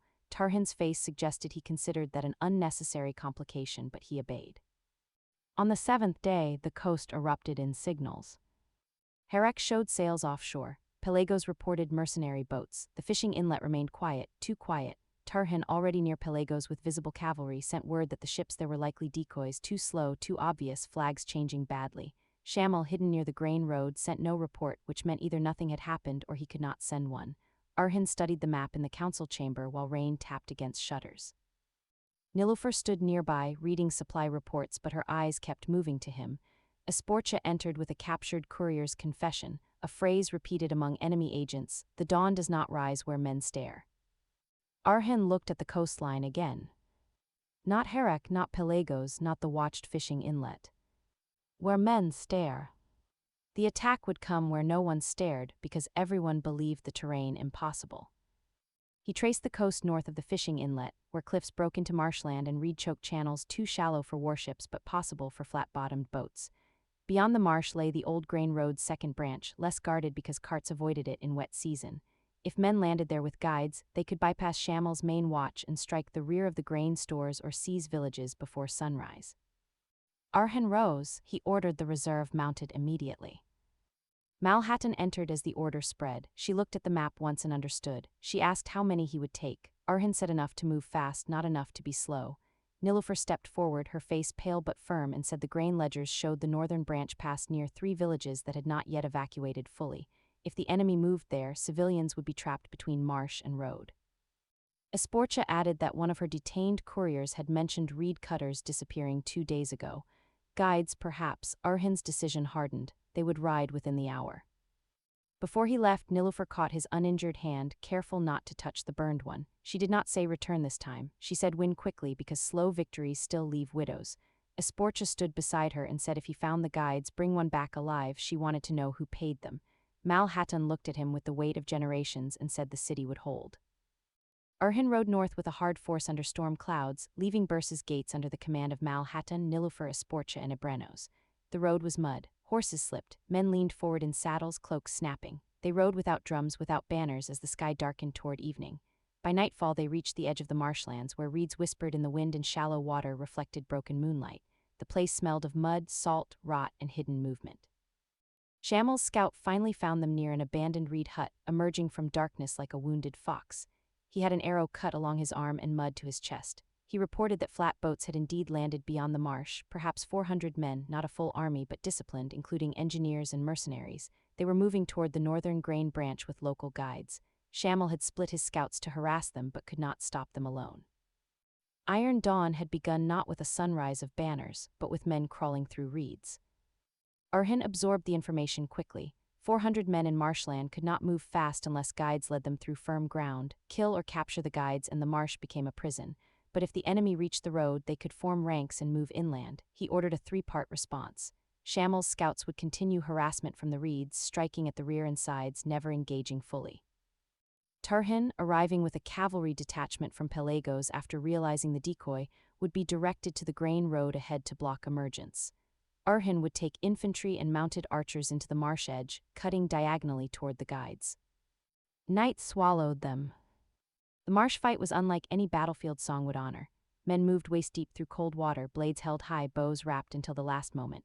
Reeds cut faces. Mud sucked at boots. Horses could not enter except along narrow, firm paths, so warriors became shadows on foot. Enemy voices drifted strangely across water, impossible to place. Twice Ottoman men nearly stumbled into deep pools. Once an enemy arrow hissed through reeds and struck a soldier in the throat before anyone saw the archer. There were no lines, no banners, only glimpses. A helmet above reeds, a hand gripping a spear, a lantern hooded and then gone. Orhan moved with 10 men along a raised strip of mud identified by the scout. Ahead they heard whispers in a local dialect. Guides, he signaled halt. Through the reeds he saw 3 men leading a column of enemy soldiers by touch and memory, marking safe steps with sticks. One guide was young, frightened, perhaps forced. Another moved confidently, paid or committed. The third wore a hood and carried a short bow. Orhan waited until the column stretched across unstable ground. Then he imitated the marsh bird call Shammel's scouts used. Arrows flew from the left. The enemy column lurched, men shouted. One stepped off the safe path and sank to his thigh, then waist, panic spreading. Orhan's group struck the guides. The confident one drew a knife and died quickly. The hooded bowman nearly escaped, shooting one Ottoman in the shoulder before Orhan tackled him into the reeds. They struggled in mud and water, hands slipping, the man trying to draw a hidden blade. Orhan slammed his burned hand down on the man's wrist despite the pain, forcing the blade loose, then pinned him with a knee and pressed a dagger to his throat. Alive, he growled. The young guide tried to flee but was caught by another soldier. He sobbed that his brother had been taken, that he had been forced to lead them. Orhan did not have time to judge. He ordered both bound and pulled back. Without guides, the enemy column faltered. Shammel's scouts intensified their harassment, arrows appearing from nowhere, horns sounding in false directions, blue thread markers placed on reed posts leading toward deeper mud. The mercenaries, trained for land, cursed and stumbled. Their commanders tried to force discipline, but marshland is a patient enemy. It breaks formation by inches, then by fear. At the eastern edge of the marsh, Tarihin arrived like the answer to a prayer shouted in steel. He positioned cavalry along the firm road where the enemy hoped to emerge, but did not charge into the marsh. Instead, he dismounted part of his men and formed shield ranks at the exits, torches behind them creating the illusion of a larger force. When the first enemy units finally struggled out of the reeds, exhausted and scattered, they found Tarihin waiting. The clash at the road was brutal and brief at first, then widened as more enemy soldiers emerged in clumps. Tarihin's men held the firm ground, driving enemies back into mud whenever they tried to form. Orhan attacked from the marsh side, striking the disordered rear. Trapped between mud, arrows, and steel, the landing force began to break. Some tried to surrender, some tried to flee back to the boats. Shammel had already sent men to burn the flatboats. Flames rose in the marsh behind them, reflecting red across black water. The smell of smoke mingled with rot and blood. Then the enemy commander appeared, rallying perhaps 50 men around a black standard with no emblem. Professional. Calm, he saw that escape was narrowing and chose a desperate thrust toward Tarihin's line, hopping to punch through to the road. He was a large man with a heavy axe, and for a moment his charge shook the Ottoman shield wall. He cut down one soldier, shattered another's shield, and roared for his men to push. Tarihin met him. The duel was savage, not elegant, axe against sword and shield. The commander's blows were powerful enough to dent iron. Tarihin absorbed one on his shield and staggered half a step, then answered with a cut to the thigh. The commander ignored it, swinging again. Tarihin ducked, drove his shoulder into the man's chest, and the two nearly fell together. Around them, men fought and died in torchlight. The commander raised the axe for a killing blow. Arhan, fighting his way toward them, saw the danger but was 3 strides too far. Tarihin moved first. He dropped his shield, stepped inside the arc of the axe, and drove his sword up beneath the commander's breastplate. The man's roar turned into a wet gasp. Tarihin leaned close, pushing the blade deeper, and said something only the dying man heard. Then he kicked him backward into the mud. The black standard fell. That broke the landing force. Surrender spread in pockets. Others ran into the marsh and were swallowed by darkness, where Shamel's scouts would hunt until dawn. The first blade of iron dawn had been snapped before it reached the grain road. But Arhan knew this was only one blade. By sunrise, the marsh was a field of mist, ash, and bodies half hidden by reeds. Captured mercenaries knelt under guard. The surviving forced guides were separated from paid collaborators. The hooded bowman, when searched, carried a token stamped with an imperial quartermaster's mark and a coded strip indicating payment from a Western Fleet office. More proof, more threads. Tarihin stood near the road, washing mud from his sword with water poured from a helmet. He looked exhausted, bruised, satisfied, and annoyed that no larger army had arrived for him to destroy. Shamil reported losses, enemy numbers, captured material. Arhan listened, but his eyes were on the horizon. If 400 men had landed through marsh channels, other detachments might be landing elsewhere. Iron Dawn had begun as dispersed pressure. The Emperor was testing response speed, trying to learn whether Arhan could move reserves fast enough, whether Bursa's intelligence was truly repaired, whether local guides could still be bought. Arhan ordered no celebration. He ordered pursuit of information. The hooded guide resisted questioning until Asporcha's name was mentioned as the one who would examine his courier knots in Bursa. For reasons unclear, that frightened him more than Tarihin's sword. He revealed that another landing was planned not by marsh but upriver, using barges disguised as timber rafts. Their target was not a fortress, not a village, but the bridge of Aksa, a key crossing on the road between Bursa and the coastal defense belt. If the bridge fell, Tarihin's cavalry would be slowed, supply wagons redirected, and Iron Dawn's next wave would gain time. Arhan closed his eyes for one breath. Then the next race began. They rode from the marsh with men still wet, wounded, and caked in mud. Fresh horses were brought from a nearby outpost. Prisoners were sent back under guard. Messages flew to Bursa and to the bridge garrison. Arhan took Tarihin and a fast detachment toward Aksa, while Shamil remained to finish securing the marsh and then follow. The road to Aksa cut through low hills and then into a wooded valley. All day they rode. Near evening, smoke appeared ahead, not from battle but from cooking fires. Timber workers or disguise, Arhan slowed the column before the final ridge and sent scouts crawling forward. They returned with confirmation. Timber rafts had reached the river bend below the bridge. Men were unloading axes, ropes, and barrels under cover of legitimate trade. The bridge garrison had not yet been attacked. The trap was still preparing. Arhan looked down from the ridge at the river glinting in the low sun. Aksa Bridge was stone, old, strong, spanning a narrow rush of water between rocky banks. Destroying it fully would take time, but damaging one central arch could make it unusable for cavalry and wagons. The disguised raiders intended to work at night, perhaps after bribing or killing part of the watch. Arhan decided to let them begin.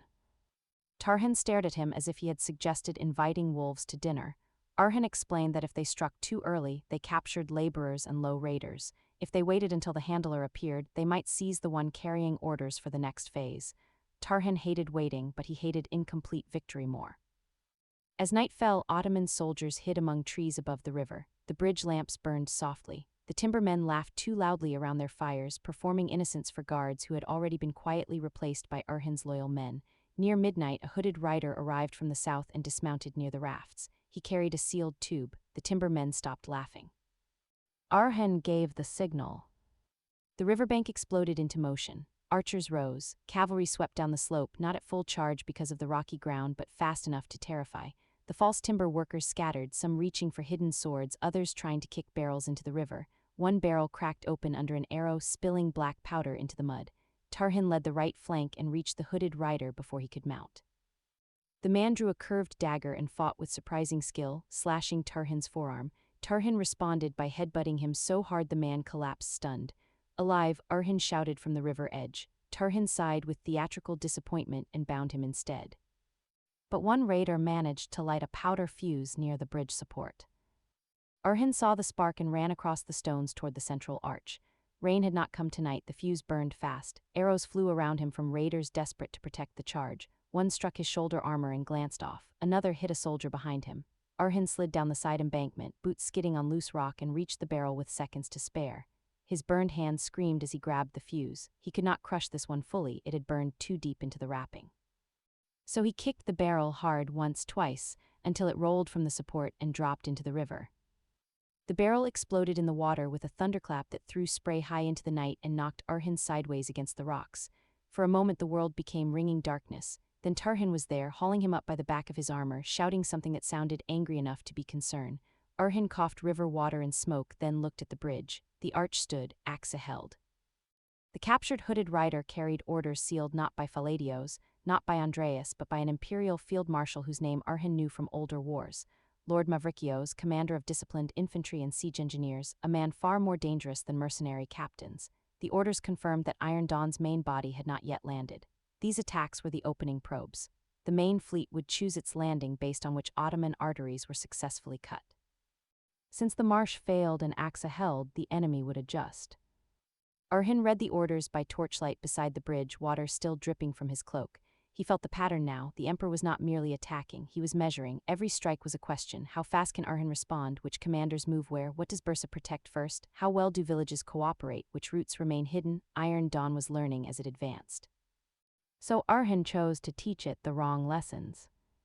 He ordered false reports deliberately leaked through captured channels, that the marsh attack had caused greater losses than true, that Axa Bridge was damaged and under repair, that Tarihin was wounded severely, that Arhan himself had returned exhausted to Bursa. At the same time, real forces would reposition quietly. Tarihin would appear wounded in public when next seen. Shamal would vanish from the known scout routes. Bursa would dim certain watchfires to appear strained. The enemy wanted to measure. Let them measure a mask. When Arhan returned to Bursa with the first light 2 days later, he allowed himself to ride slower through the gate, cloak covering the bruising from the bridge blast, burned hand wrapped, face deliberately tired. People saw enough to believe the Sultan was carrying strain. Spies saw it too, that was the point. Tarihin rode with his arm bandaged more dramatically than needed, grumbling that if he had to pretend weakness, someone should at least bring him a comfortable chair and a bowl of meat. Esporcha, seeing through the performance immediately, leaned close as he passed and whispered that he was overacting. Tarihin looked offended and said he was a warrior, not a theater monkey. Nilüfer, standing beside Malhatun, caught Arhan's eyes and understood the mask without being told. That evening Faladios heard the false rumors from a guard who had been instructed to speak just within earshot. Arhan later entered his chamber and saw the prisoner studying him with renewed intensity. Faladios asked if the bridge had cost him dearly. Arhan said nothing. Faladios smiled faintly, but the smile was uncertain. A man who lived by reading others suffered when the page had been rewritten. Then Arhan placed Lord Mavrikios's captured order on the table. Faladios stopped smiling. He recognized the seal. He knew the war had shifted from his web to the field marshal's hand. Arhan watched carefully and said that Iron Dawn now belonged to soldiers.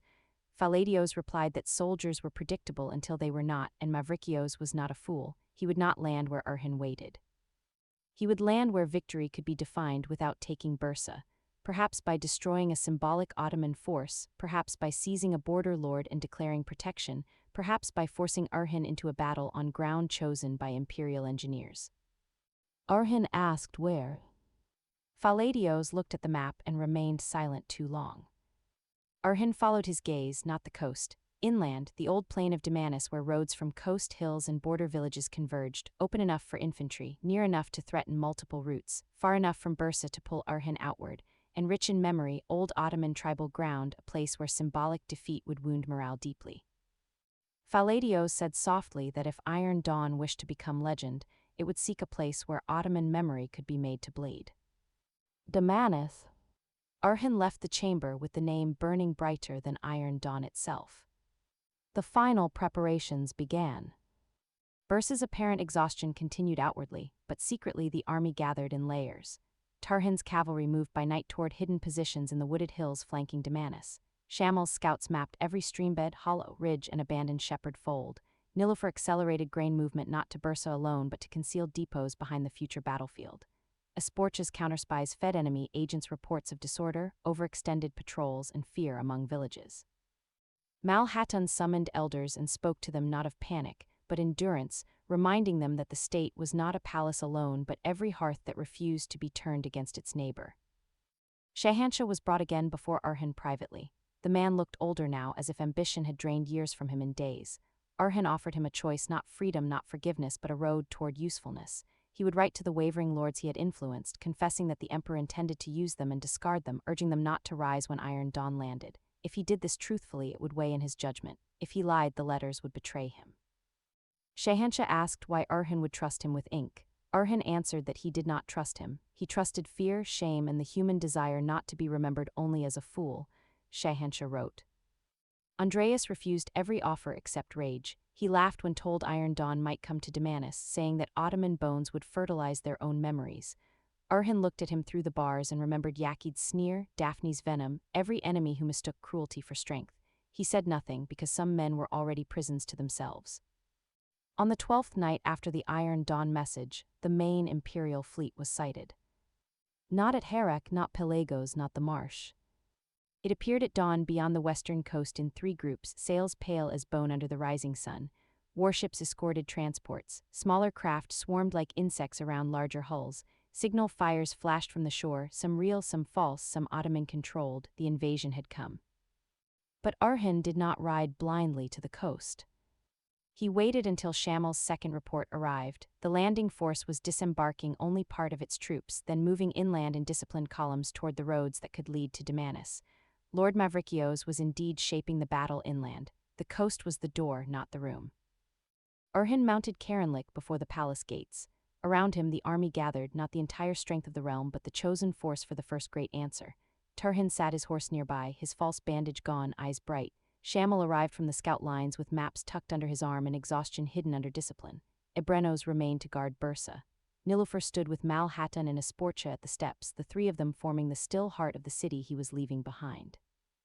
Orhan looked at them, and for a moment the noise of armor, horses, orders, and drums faded.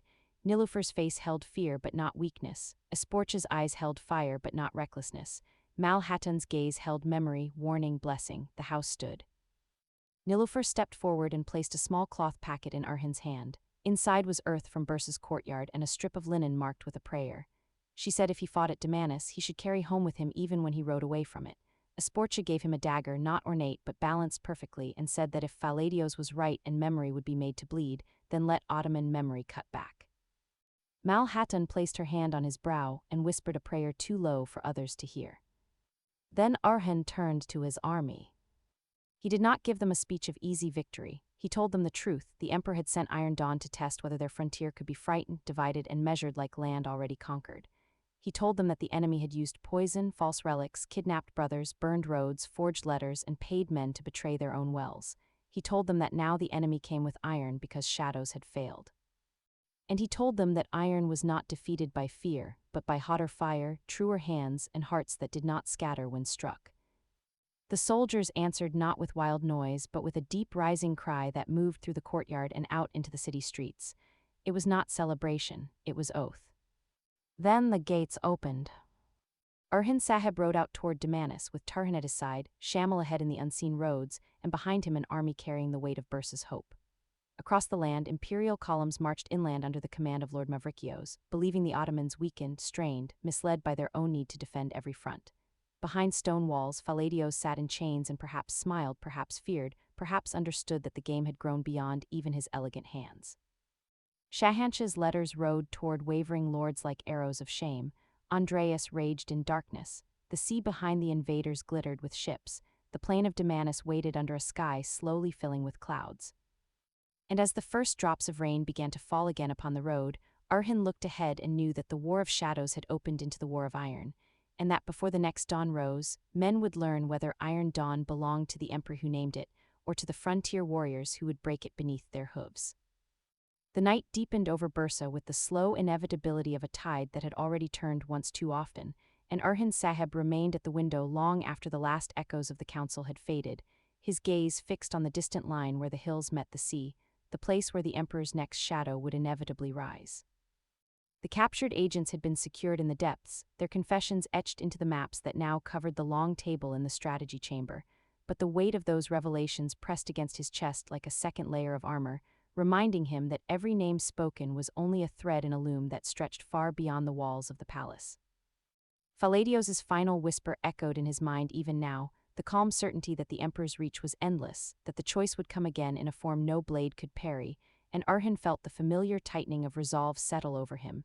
the same cold clarity that had carried him through the tunnels of Samandaria and the burning supply train at Juljaha.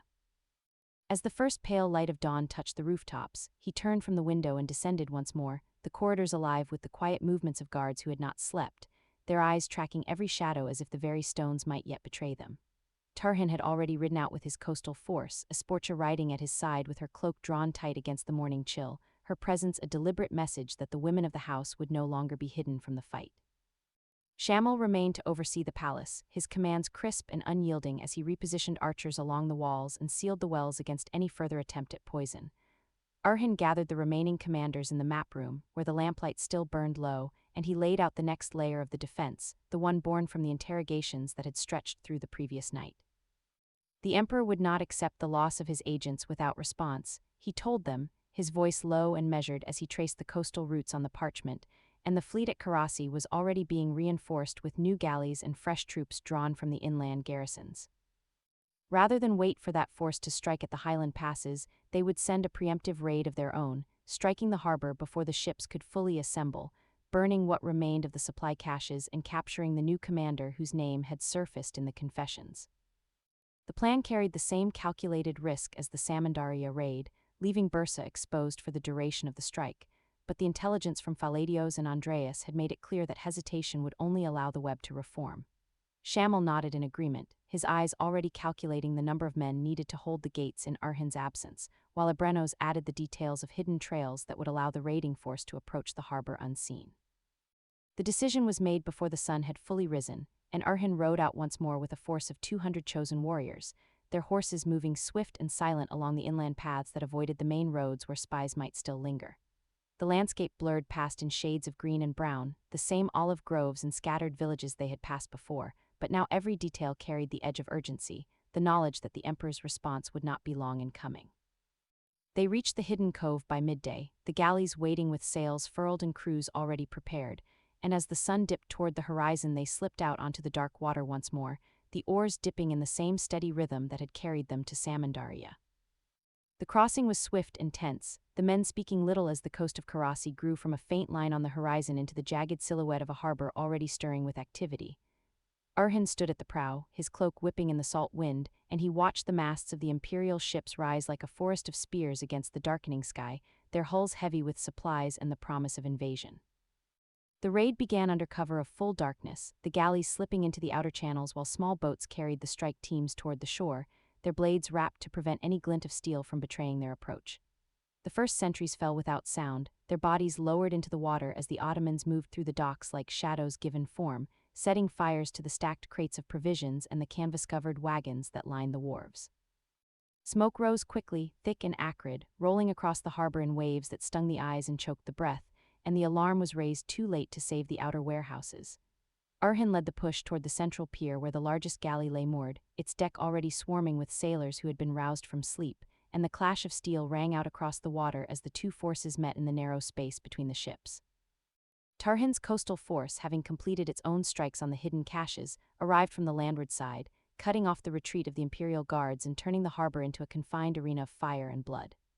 Esportia fought among them, her blade moving with the precision of one who had trained in the forests and the palace corridors alike, her presence drawing the eyes of the enemy and forcing them to divide their attention at the moment when Arhan's main force drove toward the command galley. The new commander, a grizzled veteran whose name had been spoken in the underground chamber, met Arhan on the deck with a sword already drawn and eyes that held no fear, only the cold recognition of a man who had fought too many such raids to expect mercy. The duel was brief and brutal, steel ringing against steel as the fires spread along the wharves, and Arhan's blade found its mark in a single decisive strike that sent the commander to his knees. The galley was taken, its sails set ablaze, and the remaining imperial ships began to cut their moorings in a desperate attempt to escape the spreading flames. Arhan ordered the retreat before the full force of the harbor's defenders could arrive, his men falling back to the boats with captured documents and the bodies of their own fallen, the smoke from the burning supplies rising like a signal fire that would be visible for miles along the coast. They slipped away as the imperial horns sounded in the distance, the galleys pulling hard against the tide, and the return crossing was made in silence broken only by the low murmurs of the wounded and the distant crackle of flames still consuming the harbor behind them. Arhan stood at the stern once more, watching the glow fade into the darkness, and he felt the wheel turn again, The knowledge that this strike had bought them time but had also guaranteed that the emperor's next response would be larger, more brutal, aimed not at the margins but at the heart of the realm. The boats reached the cove as the first light of dawn touched the sea, and the ride back to Bursa was made at speed, the men pushing their horses through the hills with the urgency of those who knew that every hour counted. They returned to find the palace still standing, Shammel's defenses intact, but the air within the walls carried a new tension, the kind that came when the enemy had been bloodied but not broken. Malhattan met them at the gates with word that new messengers had arrived from the coast, bearing reports of the emperor's rage and the order for a full fleet to assemble within the month, and Orhan listened without surprise, his mind already moving to the fortifications that would be needed along the highland passes and the supply lines that would sustain a prolonged defense. The captured documents from the harbor revealed the precise timing of the invasion, the routes through the Bosphorus, and the names of the commanders who would lead the land forces once the ships had landed, and these were added to the maps in the strategy chamber as the council reconvened under the same flickering lamplight. The days that followed brought a deepening of the preparations, with every gate reinforced, every well guarded, and every servant questioned again for any sign of lingering loyalty to the fallen agents. Nilüfer and Asportia continued their public appearances, their clasped hands a visible symbol of unity that spread through the markets and into the ears of the people, turning fear into a quiet resolve that the realm would not be divided by whispers. Tarihin returned from the coast with the last of the captured caches, Asportia riding beside him with the dust of the road on her cloak and the satisfaction of one who had proven her place in the fight, and the palace breathed easier for a time, the immediate threat receding as the captured men yielded their final secrets in the underground chamber.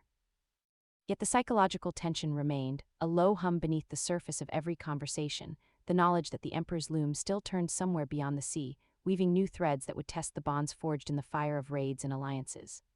Orhan walked the walls with his commanders as the night settled once more, the fires of the watchtowers burning bright against the darkness, and he felt the weight of the coming storm settle over him like a familiar cloak. The realm had survived another blade, another vial, another attempt to turn the heart against itself, but the war was far from over, and the Sultan prepared, his gaze fixed on the horizon where the next fleet would rise, his heart a fortress of iron and resolve, waiting for the moment when the choice Faladios had promised would finally arrive in full, demanding an answer that could only be written in steel and the unyielding loyalty of those who stood beside him. Rain followed Orhan Sahib's army as it rode toward Damanus, not as a storm that broke the world open, but as a cold, patient rain, the kind that soaked into cloaks, leather, bowstrings, and bone, making every man feel the weight of the road before the first enemy blade had even been seen. The sky was low and iron-colored, fitting for the name the emperor had given his campaign, and beneath that sky the Ottoman column moved with grim discipline through valleys where mist gathered between dark pines and across hills where the old earth remembered the hoofbeats of fathers and grandfathers. This was not merely a march toward a battlefield. This was a march into memory. Damanus was not just land. It was a place where tribal fires had once burned, where tents had stood against winter, where men had sworn oaths before they possessed stone walls, where the roots of the state had gripped the soil long before imperial men drew maps and imagined borders could be rearranged by decree. Orhan knew that Lord Mavrikios had chosen the region for this reason, or if not chosen it himself, then accepted the counsel of those who understood Ottoman hearts. To strike Damanus was to speak in symbols. It was to say that the emperor could reach not only Bursa's roads and stores, not only its allies and villages, but the very ground from which Ottoman memory had risen. A lesser commander might have rushed there in anger and given Mavrikios exactly the battle he desired. Orhan rode in silence because he was forcing himself to be more than anger. He had been bait too many times by men like Faladios, by men who believed love, memory, and loyalty were handles by which a ruler could be dragged. But there was a difference between being ruled by memory and fighting with memory behind one's shield. Tarihin rode close, restless in the rain, his eyes scanning every ridge as if willing the imperial army to appear early so the waiting could end. His false wound had vanished, the exaggerated bandage removed, and now the broad commander looked like himself again, a man built for the moment when strategy finally permitted violence. He muttered that if Mavrikios wanted Damanus, he should have brought a shovel, because the only thing he would take from it was a grave. Orhan heard him and said quietly that graves were costly gifts and they would decide carefully how many to give. Tarihin glanced at him, understanding the warning beneath the calm. The coming battle could not become a simple clash of pride. Iron Dawn had not landed merely to fight, it had landed to measure, fracture, and draw the Ottomans into overextension. If Mavrikios was truly as disciplined as the reports claimed, then he would not waste men in heroic charges. He would use engineers, stakes, shield walls, crossbows, feigned retreats, and terrain. He would make patience itself a weapon. Ahead of the main army, Shamil's scouts had already vanished into the forests and folds of the land. No banner marked them, no drum guided them, and no road fully held them. They moved in pairs and threes, crawling through wet brush, watching imperial movements from tree lines, counting wagons, measuring the pace of columns, nodding where campfires were too many or too few. By late afternoon, the first hard report came back. Mavrikios had divided his force into 3 bodies. The central column, disciplined infantry and siege engineers, was moving toward the southern edge of the Damanus plain. A smaller mounted wing screened the west, likely to prevent Ottoman cavalry from sweeping around. The third body, composed of mercenaries and local auxiliaries, moved through the northern woods, not fast but wide, perhaps intending to threaten the old tribal burial ground and force Orhan to split. Orhan stopped the army beneath a line of pines while rain dripped from branches and men waited, breath steaming. A map was unfolded beneath an oilcloth. Shamil's muddy finger traced the movements. Tarihin immediately wanted to strike the northern auxiliaries, arguing that mercenaries and traitor bands could be broken before the main imperial force arrived. Shamil warned that this might be the bait. Auxiliaries sent toward the burial ground would draw emotion, while Mavrikios fortified the plain. Ebrenos was not with them, remaining in Bursa, but one of his intelligence men delivered an intercepted fragment from a captured courier, the phrase, "Make the wolf defend bones while the spear enters the ribs." That settled it. The northern movement was bait, designed to pull Ottoman strength away from the center. Orhan's eyes darkened. "Bones," he murmured, and for a moment every man near him felt the insult. The enemy thought ancestral graves were merely levers. Orhan placed his palm on the map over the northern woods and said that the graves would be protected but not by the heart of the army. A smaller force of local riders who knew the forest, supported by archers, would shadow and harass the auxiliaries, never giving them the decisive clash they sought. They would deny desecration without surrendering the battle. Tarihin would take the cavalry reserve east, hidden behind the ridgeline where the old shepherd road curved toward the plain. Shamil would blind the enemy's scouts and feed them false signs, suggesting Orhan's main strength was still delayed by mud. Orhan himself would place the central infantry not on the open plain where imperial formations were strongest, but along the broken rise before it, where streams cut the ground and heavy shield walls would lose cohesion. Tarihin smiled then, slowly, because he saw the shape of it. Mavrikios wanted a clean field. Orhan would give him a torn one. As night fell, the Ottoman army made camp without looking like an army making camp. No great ring of fires was lit. Cooking was done in low pits shielded by cloaks. Horses were moved beneath trees. Units shifted after dark to positions marked earlier by scouts. False campfires were lit miles behind them by small teams who dragged branches through mud to create the illusion of a slower, more exhausted force. Blue thread markers, imitating the enemy's own language but altered by Yunus's decoding, were placed along 2 paths leading toward empty hollows where Ottoman archers already waited. If imperial agents still trusted their signs, they would find guidance into silence. That night, Orhan walked among his men. He did not give speeches to all at once. He stopped by small fires, spoke a few words, asked after horses, touched a wounded man's shoulder, listened to an old veteran describe the ground as it had been in his youth. He found young soldiers staring toward the darkness with the fixed eyes of men imagining their own deaths and told them fear was not shameful if it did not command the hand. He found archers rubbing wax into bowstrings and reminded them that one arrow loosed at the right breath could turn a charge. He found a group of tribesmen from the Damanus region kneeling in the mud, pressing their hands to the soil before battle, and he waited until their prayer ended before passing. The land was speaking to them. He would not interrupt. Near midnight, a courier arrived from Bursa, riding hard under guard. He carried 3 messages. The first was from Malhattan. The city remained secure. 2 more suspected agents had been captured near the grain stores, and the people had been told enough truth to stand firm without panic. The second was from Nilüfer. Evacuation of vulnerable villages had begun, supply depots were sealed, healers were being sent toward the rear lines, and she had included a list of stores available for a battle lasting 3 days, perhaps 4 if rationed. The third was from Esportia. A palace servant under questioning had revealed that Palladios, before capture, had once spoken of Mavrikios as a man who preferred victory by exhaustion, not annihilation. He would seek to make Orhan spend strength in multiple directions before committing his heaviest infantry. At the bottom, in her hand, was a sharper line: "Do not give him the shape of your anger." Orhan read that line twice. Then he folded it and placed it beside Nilüfer's cloth packet of Bursa earth. Before dawn, mist rose thick over Damanus. The battlefield revealed itself slowly. To the south, beyond the broken rise and shallow streams, imperial banners appeared like pale wounds in the fog. Their infantry moved in disciplined blocks, shields high, spears angled, crossbowmen protected behind mantlets carried by teams. Engineers pushed carts loaded with stakes, portable barriers, and tools for rapid fieldworks. Mavrikios was making a battlefield as he advanced. He did not trust terrain, he reshaped it. Orhan watched from the ridge, mounted but still. Beside him, Shamil whispered updated counts. The Imperial center was strong but slow. Their western mounted wing hovered beyond a low hill, probing. The northern auxiliaries had entered the forest and were already being harassed by Ottoman local riders as planned. No breakthrough there. Tarihin's cavalry remained hidden east of the field, unseen, waiting for a signal that might not come for hours. Waiting was the hardest order for men born to charge. Then the Imperial drums began. They were deep, measured, not wild. Boom, boom, boom. Each beat rolled across the wet ground like a footstep of something enormous. The soldiers of Mavrikios advanced, not quickly, not recklessly, but with the terrifying confidence of men trained to become a wall. Crossbow bolts came first, dark streaks hissing through mist. Ottoman shields rose. Some bolts struck wood with heavy thuds. One soldier spun and fell with a shaft through his throat. Another took a bolt in the thigh and bit down on his sleeve to keep from screaming.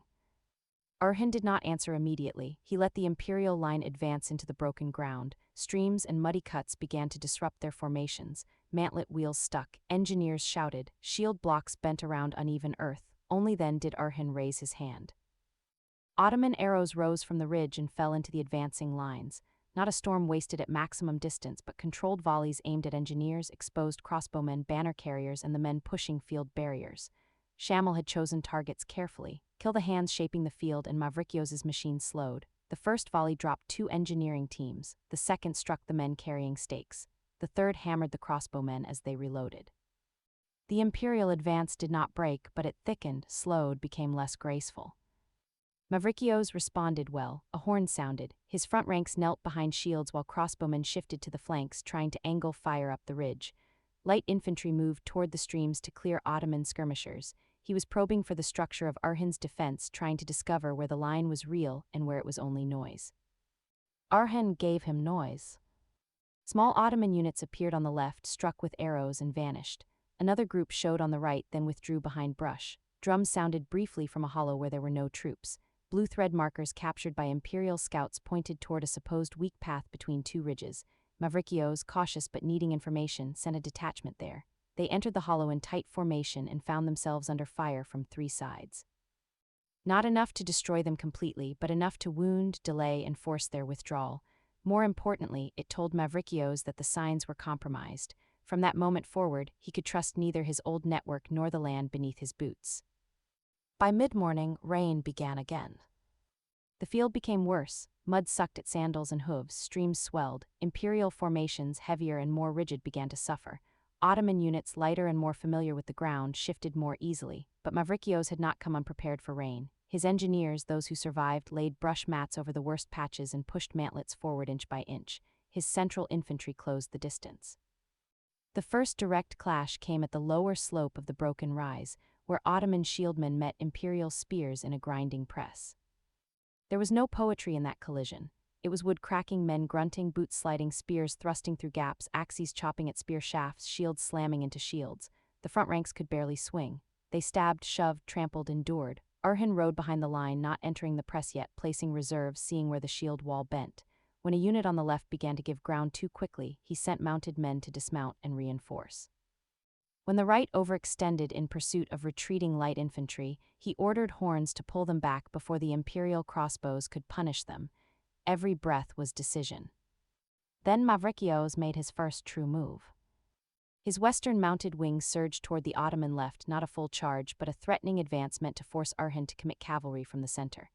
At the same time, the Imperial infantry pressed harder up the broken rise. If Orhan weakened the center, Mavrikios would drive through. If he held the center, the mounted wing might roll the flank. It was a good move, clean, disciplined, the kind of move a field marshal made after measuring a defensive line. Orhan sent no cavalry. Instead, he ordered smoke pots lit in the low brush near the left flank. Wet grass and prepared pitch produced thick white smoke that rolled across the field, obscuring the mounted wing's view. Hidden behind that smoke, Ottoman archers shifted and loosed at close range into horses, not men. Horses screamed and reared.